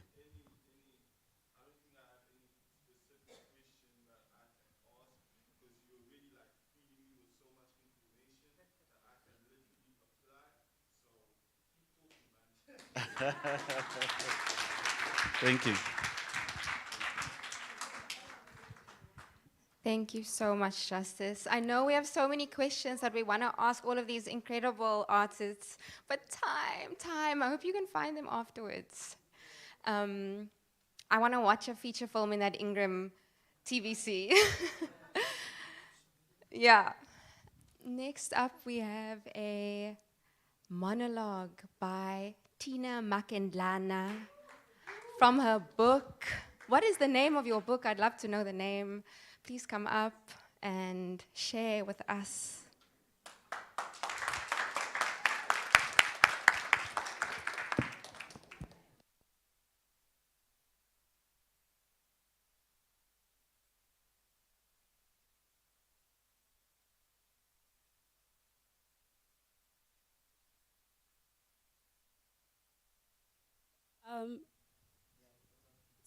Okay. My name is Tina Makendlana. I'm 21 years old. I'm from Rainbow Academy. I will do a monologue by Melissa Thompson. It's called Cold-Blooded Murderer.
Seeking little kid, but I am not. All my life I have stayed in the background. There was always that one student who gets better marks than me, that one teacher who makes me feel stupid, that one friend who always shuts me down, and that one sibling who overshadows my achievements as theirs, and that one parent who is never interested and nobody even cared. Now, I want you to go home and think about it. And don't act this doesn't apply to you, Sergeant, because it does. You are just the sort to do it. I killed them because I like it. Thank you.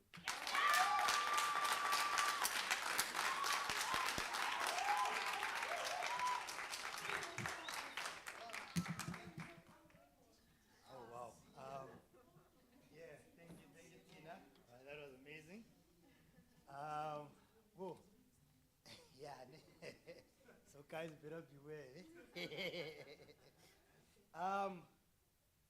And yeah, so next we have an amazing woman doing much needed work. After struggling to find employment in the high competitive and global animation industry, Karabo decided to embrace creative entrepreneurship and start her own studio. With faith, passion, and some clever innovations, Kablo Studios has carved out its own niche in medicational animation and has grown to be an emerging new talent on the African continent. Kablo Studios has several international festival selections, including NSC 2020 and Goth Science Film Festival 2022. Karabo Maka, founder and creative director of Kablo Studios, shares her 5-year journey of growing and award-winning animations and illustration studio with the help of her mother, business partner, Dr. Tsepo Maka. Ladies and gentlemen, welcome on stage, Kabelo Maka.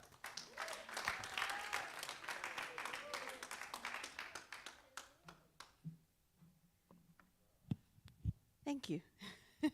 Hi, everyone. My name is Kabelo Maka. I know sometimes it gets confused with Karabo because Kabelo is usually a guy's name. So I'm the creative director of Kablo Studios, which is an award-winning animation and illustration studio based in Johannesburg. And I run the, thank you. I run the studio with my mom, Dr. Tsepo Pimaka, who, thank you for that. Yeah, we've been running for the last 5 years. Where's the remote? There it is. Here we go. And my little discussion is going to be hire yourself, creating your own path to animation. And I just really liked the previous speaker because he had that same sort of spirit of get up and do it for yourself. Do I point at the TV or at you? At you. Oh, awesome. So here is our show reel just for some context and all the socials. We are Kablo all over the internet.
Oh no, skip. That's supposed to say subscribe to my YouTube channel. I'll skip that. So just context, Kablo Studios makes short films. We make series, and we also do medical animation. But let me go back to the beginning. So like many of you in the room, the creative bug starts early. That is the oldest known painting by Kabelo Maka from 1999. That's me on the tires at Creche. And the blue situation is a mistake. I was trying to draw another little girl and it didn't work out. I was 3. But I've been drawing and painting my whole life. And the way that I grew a love for animation was actually from watching DVDs. So because my mom's a doctor, the weekends were for resting. And so we really didn't watch movies in the cinema, but I really liked watching DVDs because then you could watch the behind the scenes and then you could hear how movies are actually made. And so there was one DVD, it was Finding Nemo, and I saw how they made the water. And I was like, wait a minute. This is made by people. This is not magic. And I didn't have a word for it at the time, but I was like, this thing, I want to do that. And then eventually my mom and I figured out that it's called animation. I went to an all-girls school my whole life called St. Mary's. When I got to university, that's when I found out that that's weird. People change schools at least once. They don't go to one school their whole life. But that's probably where I learned work ethic and sticking to something even if you kind of lose the passion along the way. And then where I went to school, I actually had the privilege of studying animation at AFDA here in Cape Town when they still had an animation program. I did my honors in Joburg, and when I was in 4th year doing my honors, there was an internship with the National Film and Video Foundation. So I was an intern while studying. And then they read in the description that at some point I struggled to find a job. I did. So the job that I eventually found after being an intern at the NAVF was being an animation lecturer at City Varsity in Braamfontein, where I taught diploma students, first year and second year students, and some of them I ended up hiring to work with me. So whenever I do university talks, I'm actually going there to go find people to steal afterwards. Something else that was also just a huge blessing, as much as I studied film and everything in South Africa, I still never felt like I was a real filmmaker, and I never felt like I was good enough. And I got the opportunity to go to a school in France called Gobelin l'École de l'Image. I'm sorry if you're French and if I've butchered that name. It's this animation school in France in a place called Gobelin, where the teachers like work on actual Disney films, and the one teacher worked on Avatar, the one with the blue people. He was like showing us how they made the robots move, and I was like, mind blowing. But this was like a short summer school that I went to, and I know it's a real blessing that my mom actually helped me go there. And because I was in my 4th year of university, I was only 4th year student doing animation. They hadn't had one in 9 years, and they didn't have a curriculum for me to learn in 4th year. So we were like, hi, how are you? We are Kabelo and Dr. T, and these are the things we want to do this year. And one of them is some kind of international exchange. We found one, so you don't have to do anything, just give us the time so we can go. So that's how forward we were. But this summer school was really important because I learned a software called TV Paint, which is a French animation software, and that's important because I have now had a relationship with that company for a while now, and they've recently become a sponsor for my podcast, which I will explain later about that. But if I hadn't learned TV Paint, then we wouldn't have the art style that we have now. So I'm very thankful for this opportunity. And there's a vlog about it on YouTube if you want to watch it. So why hire yourself? To create your own opportunities. So because nobody was hiring me after I finished my internship, I was like, okay, I'm not trying to be a statistic, because they say youth unemployment at the time was 50%. And I was like, I'm a graduate, I don't have a job right now, I'm gonna be one of those. How much does it actually cost to start a business? I went to the website, I think it's called CIPC, where you register companies in South Africa, and it's like 200 and something rand, and I was like, I can pull that together. And I didn't realize it was that simple to register a company, so I did, and I was like, okay, I work for this company now. I'm hired. I'm not unemployed anymore. And similar to the previous speaker, I did things like birthday invitations for my family, like for my cousin who's 13 and the one who's 11. I did wedding invitations and little animations for family until my mom, who was like, hey, let's do medical animation. And I was very resistant. I was like, no, I want to make movies. I want to make TV shows. But she was like, listen, I'm a doctor. I know that animation is a tool for communicating. If we use animation to tell people what I do as a doctor, surely we can do it with other people. So she convinced me to do like a pilot project for her that explains how she's an anesthetist. So she's those doctors that put you to sleep. And most importantly, wake you up. That's your joke. I stole it. So we did that pilot project, and I was like, okay, yeah, no, I believe you, this is a good idea. So we went around booking meetings at like pharmaceutical companies and medical aides, being in like boardrooms with these people, and just pitching them, saying, hey, we can do this thing for you. It was very intimidating, had to do it in between my job at City Varsity, go to these meetings at lunch, come back and do my job at City Varsity, prepare a presentation in the evening, do the same thing tomorrow. Which is very real. But eventually we had our first client and we started building our team that's as big as it is at GOT last year. Everybody all working remotely. I'm actually supposed to meet one of my animators for the first time after this session in Cape Town. We work together, but I haven't met him in person in 2 years. Right? So we started with our first project by this company called Sun Pharmaceuticals, and we did a 45-second animation for them for Dazit nasal film, which is like an allergy spray. And that was the last time I did an animation by myself. It took a month. And then from there, somebody at the Cape Town Animation Festival, which is in the main building over there, told us, hey, why don't you apply for funding from the National Film and Video Foundation and just make a short film? And I was like, okay, I'll make a short film, but I don't have any ideas, but okay. Then my mom and I landed on the idea of doing a short film about diabetes, because we're doing medical animation and because diabetes was in our family. We thought, let's take the story of my grandmother, my aunt, let's animate this, record their real voices. And I remember recording my grandmother with my cell phone, just like dragging the answers out from her of the questions I was asking her. But we recorded their voices.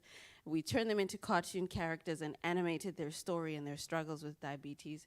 And that short film ended up going all over the place. It went to France, it went to Lebanon. I don't even know where Lebanon is. It went to all these places, and I was like, oh, wow, okay, thank you. We made a legit thing. But from that short film, all these other companies then believed us that we can actually do this animation thing for them. These are all like medical, pharmaceutical companies. And then because it was coronavirus, we started this thing called Dr. T's Nuggets. Dr. T is my mom. And we were posting these animations on Instagram that show you how to wear your mask, which we still do, show you how to wash your hands and all of that. And then we made some more short films last year as well. So if we hadn't decided, okay, Kabelo, you're gonna do this company and be your own boss and all of that, none of these things would exist, you know? So that's what I mean by creating opportunities for yourself. The other reason is to fill your portfolio with the work you actually want to do. So there's this thing in the internet called Inktober, if you're an illustrator. It happens every October where you draw ink illustrations according to a certain theme. And I make the most noise on the South African animation groups at this time of the year. I'm like, yeah, that's my drawing, post. So there was 2 years of doing that where I actually did those illustrations. I would just draw my life and post them on the internet. And one time, this woman from Penguin Random House Publishers contacted me on Facebook, and she was like, hey, Kabelo, we're looking for fresh illustrators to join us, female illustrators. Please just send me your work, send me your portfolio. I just want to keep you in the database. And I was like, okay, cool, Penguin Random House, you guys made all of our school books that we read. And so I sent her my portfolio. I sent her those drawings that I would do every October. It turns out she used to see them in these Facebook groups where I would post. There's a South African illustrators Facebook group where I'd post.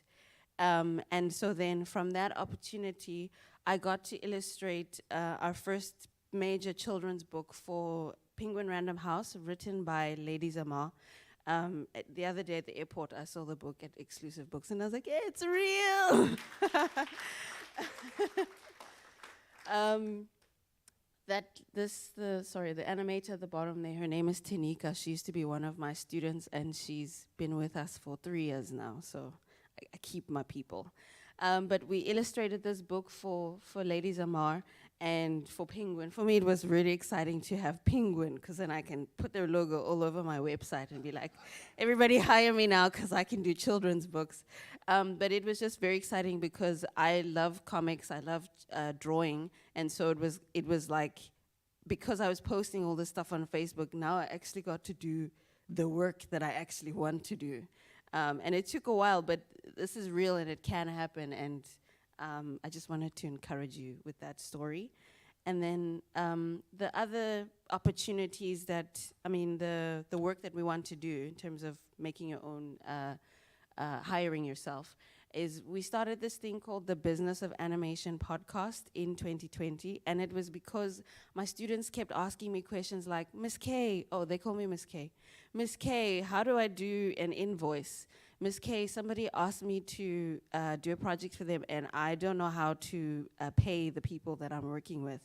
And so I realized that I was like living this every day. Let me share what I'm learning, especially when you enter like mentorship programs or incubators and stuff like that.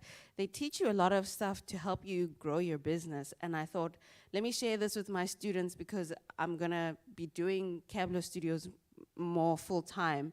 Let me find a way to share this with my students. So I started the Business of Animation podcast because that kind of information is missing in our industry. And I hate the stereotype that artists have to starve. What must I eat? I must eat paint.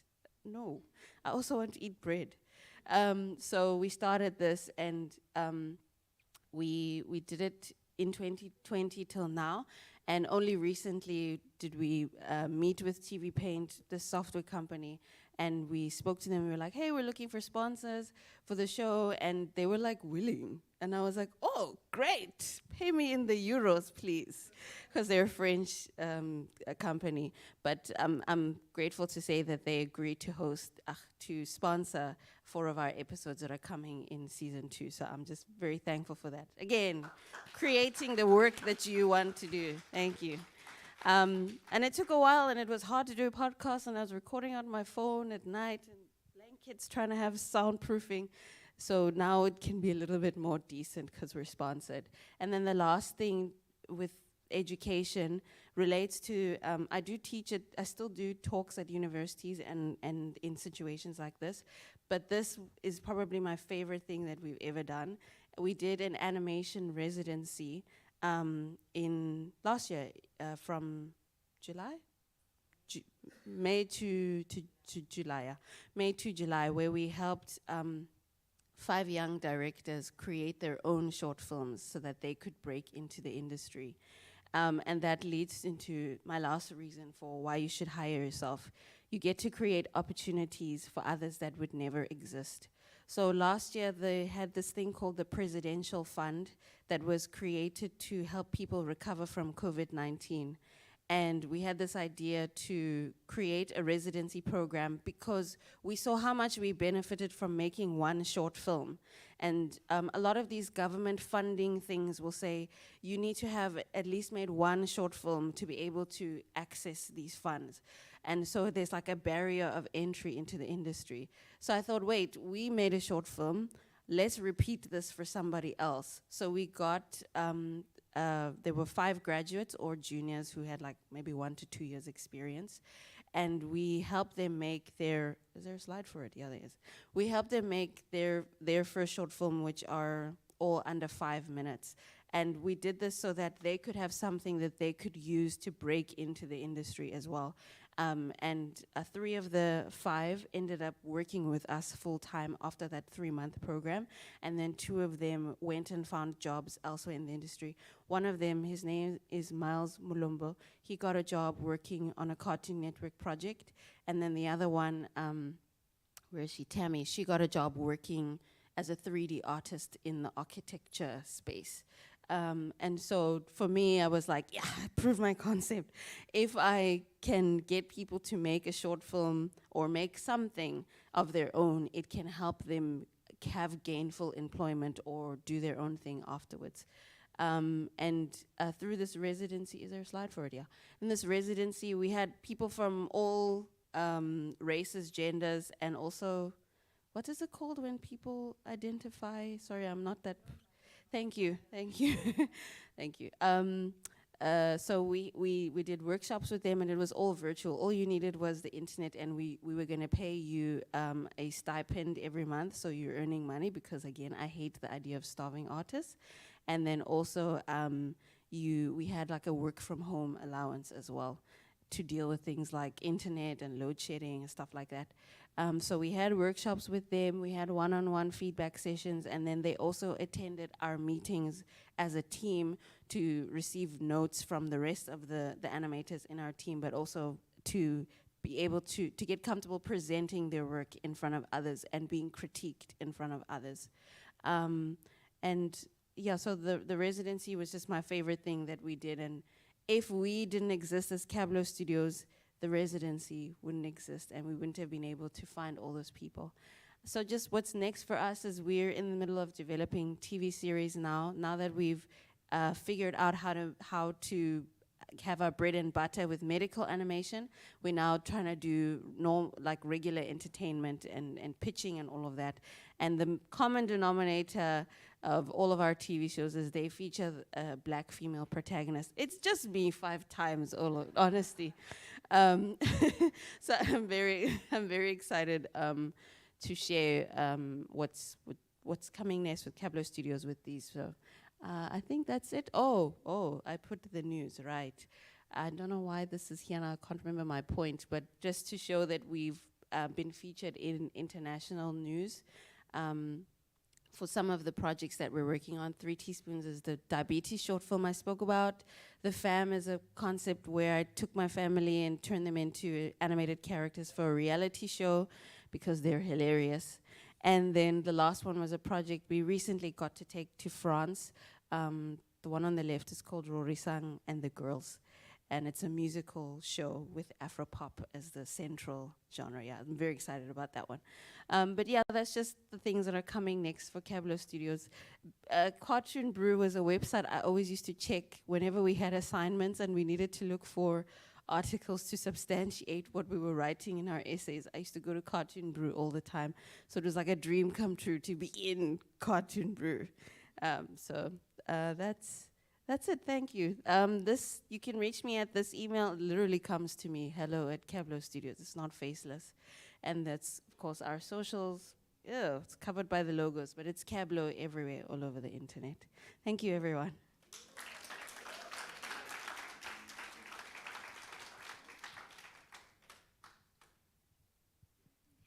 Thank you so much. That is incredible. If there are any animators, young animators, please go to their website and learn more about the residency. Next up, we have a very inspiring... Oh, there's the time. We don't have time anymore. Filmmaker and documentary maker, her name is Takira Bahardin. She obtained her BA in film production from the University of Cape Town in 2013. During this time, 2 of the student films that she produced screened at major South African film festivals, including the Durban International Film Festival. She has freelanced for numerous local production service companies, and has worked on projects for the BBC, Netflix, and 20th Century Fox. Her short documentary, Anissa, recently won the Best Documentary at the Encounters Festival. Please come and join us, Takira.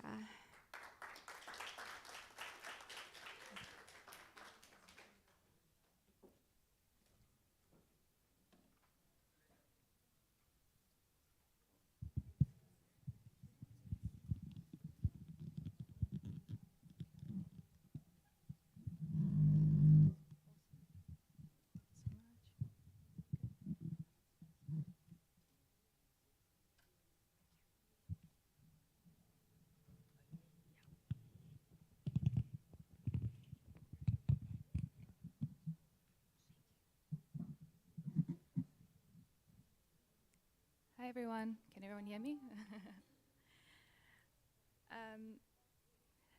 Hi everyone, my name is Dhakira Bihardin, and I am a documentary filmmaker, video producer, and media strategist by day. So I'm just gonna jump right in, because I know we don't have a lot of time, but I'm not sure if my father remembers this story, but I decided that I was going to be a filmmaker when I was 11 years old. And the story goes that we were standing outside my grandfather's house in Surrey Estate, Athlone, which is on the Cape Flats. And he pointed to a house across the street and he said, "You know that uncle there?" And I nodded curiously, not sure what he was going to say. And he continued and said, "Well, his daughter Zulfa, she makes movies. She's a filmmaker." My father was, of course, talking about filmmaker Zulfa Otto Salis, who was also, quite frankly, a pioneer in the South African film industry. I recall watching her short film, Rhea, on Mnet in 2004, and it was my first introduction to representation on screen. In other words, it was the first time I encountered women who looked and sounded like me on screen. And this would be a very important piece in my journey later on. So I don't think my father knew how that sentence changed my life, because it was at that moment, at 11 years old, that I decided that I was going to make movies. I didn't know how I would do it. I just knew that that's what I was going to do, and I've been obsessed ever since. So growing up in an age where the internet was not as widely accessible, I may add, I would immerse myself in television and watch as many films as I could. I read and researched anything that I could get my hands on, and I would watch behind the scenes footage on DVDs and on Mnet and the SABC, and memorize the names of actors and directors, and read film reviews in the Cape Argus for fun.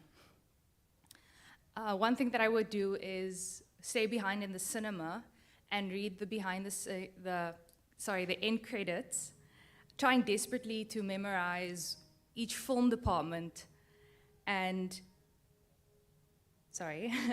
also try to understand what in the world grip, gaffer, and swing gang meant. I so wanted to be an end credit. So, oh boy, when I discovered that I could study film, I put my parents through such torture. I made sure that all my high school subjects aligned with my choice of study, and I would edit together short films for art class. And so let me just tell you, this did not count for any grades. This was just because I was a little bit extra. So I ended up studying film and media production at the University of Cape Town, and I graduated in 2014 with an honors degree. And it was during my undergrad that 2 of my short films actually premiered at the Durban International Film Festival.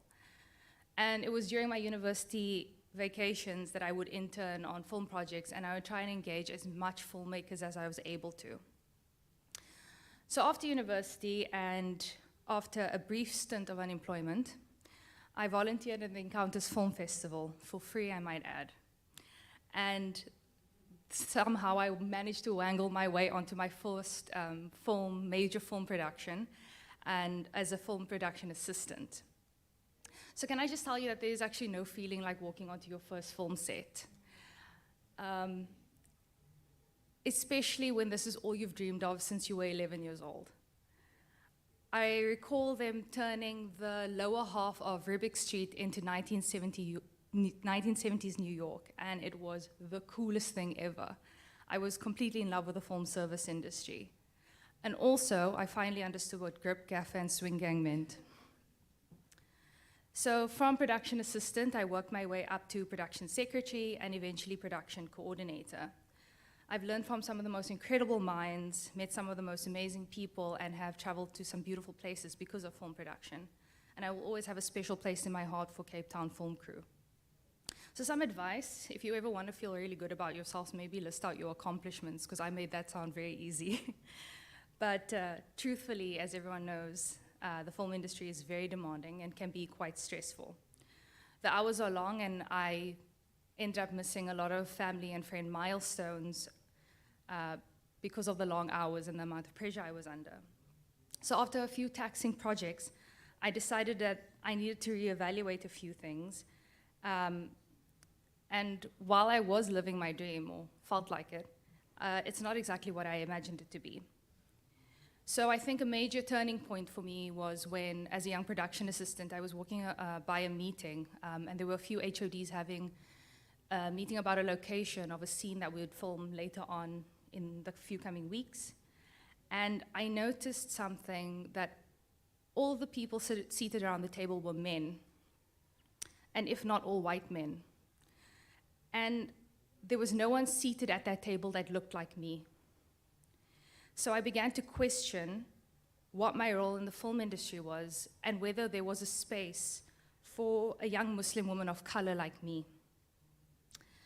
That's not to say that I was treated unkindly or unfairly because of my gender or beliefs, but it hinted at the power of representation. So I'd become quite comfortable in the service industry, and so the thought of attempting something new was completely daunting, but that's what I did. I decided to take a leap. See, I had always had these longings to tell stories like my film hero, Zulfa Tosali's, and I wanted to tell stories about my community, but I also wanted to do it on my own terms. I did not know it then, but this would ultimately materialize as my short documentary, Anisar, which means Arabic and woman. I'm sorry. Which means woman in Arabic. I'm sure you all knew what I meant. So I decided to take a short break from the film industry, and I went back to the drawing board. So once again, I found myself back at the University of Cape Town, where I decided to work my way towards my master's degree in documentary arts. And as part of my thesis coursework, we had to conceptualize a short documentary film, and this is where I felt like I had the opportunity to finally tell the story that I wanted to tell. But let me backtrack a moment. I think to understand why I felt so strongly around ideas of representation, I just want to give you a quick history lesson. I promise it won't be boring. So historically, Muslim women have always been exoticized. In fact, Muslim women were essentially seen as the inverse to the ideal Western and Christian woman. Her veil, ironically, was seen as enticing and alluring. Today, Muslim women always appear to be represented as oppressed or submissive, or as having extremist tendencies, the veil now restricting her basic human rights. So let me clarify something. Muslim women are not a homogeneous group. Our experiences are not the same. And the dominant narrative peddled in the media is not my lived experience of growing up in Cape Town, South Africa. And I wanted Anisa to reflect this. I wanted my film to go beyond the stereotypes. And I wanted my film to discuss Muslim women outside of these usual signifiers of the hijab, the veil, the niqab, the burkini. It always seemed like Muslim women were spoken about or over, and it always feels like we never have the opportunity to weigh in on issues concerning us.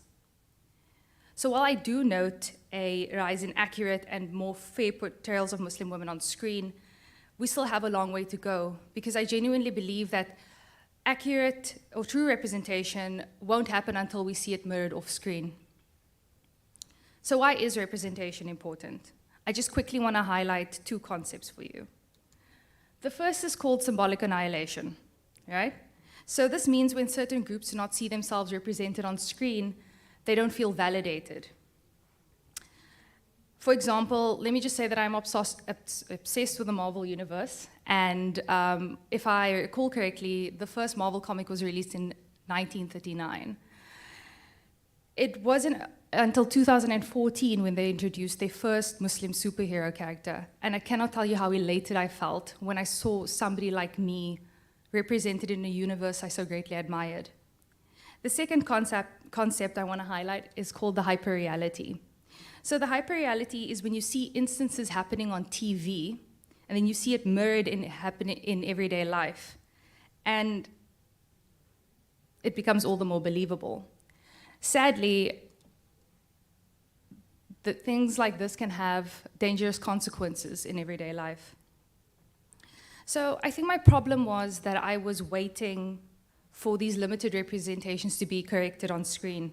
I think the problem was that I was waiting, right? I assumed that I had no authority to produce an alternative account or an alternative narrative, even though it was my lived experience. So I was a young filmmaker looking for permission. But what I didn't realize is that I always had the authority.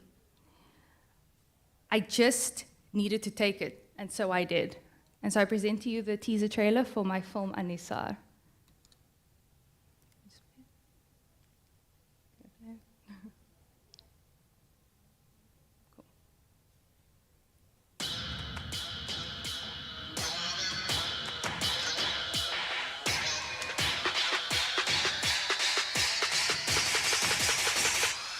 My name is Shakira Dramat. My name is Roxana Daniels. My name is Rushta Dini.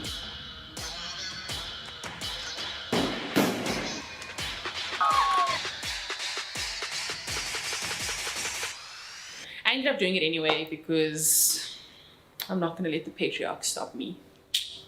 Bust up, bust up. So, thank you. So Anisar is a short documentary, as you saw, that follows 3 young Muslim female creatives of Cape Malay heritage in the Western Cape as they push back against stereotypes and discuss taboo issues within their own communities. To be fully transparent here, Anisar started from a place of anger. I was actually fed up with the limited representations of women on screen. More so, I was angry at having to pretend to be somebody that I was not in order to fit in. But what Anisar ultimately became was a love letter to the women of Cape Town, to the Muslim women of Cape Town. I followed social entrepreneur Shakira Dramat, comedian Roxana Daniels, and fine artist Rushta Dini for a year, and wow, was I inspired. Not only were they killing it in their respective industries, but they were dismantling the patriarchy with ease and taking names. They were simply unapologetic about who they were. It felt as though that Muslim women could only exist between these 2 binaries, the exotic or the oppressed. And I wanted my film to move away from these stereotypes. I purposely used bright flashing images, stop motion animation, high energy music, and fast-paced editing to move as far away from the Orientalist tropes as I could. I wanted to look at these women beyond all the negative signifiers that they are unfairly attached to them because of their faith. More so, I wanted to use this platform to inspire other women of color who are told they are not good enough. I wanted to show that we are so much more than the global image put forth by mainstream media. So it was important to me that when I approached Shakira, Roxana, and Rushta to ask them how do they want to be represented. And I felt this was so important because we live in a world where women are never really asked this. Importantly, I didn't need to give these women a voice. All I had to do was give these women a platform to amplify that voice. You see, Muslim women do not need saving. We are pretty good, thanks. I think most women can agree with me that what we do with our bodies is our own business. No government can have a say in how we dress our bodies or how we utilize our voice. And if you're going to make those rules, maybe consult a woman or 2. So, just to wrap up, during my time in the film industry, and even during my academic studies, I tried so hard to fit in. But I was trying to fit in a mold that was not tailored for me. And I was afraid that being too different, too strange, I stupidly thought that this would hinder my chances at success in the film industry, when in fact it's all my differences that are being celebrated. I think Anisar is proof of that. Making this film made me realize that I spent so much time denying my Cape Malay heritage and culture when I should have been commemorating it. For too long, we've ignored the voice of the insider, and we may have missed some incredible stories because of it. So most importantly, I learned that to embrace myself, my most authentic self, is possibly the coolest thing that you can do. I think that as women, we never feel good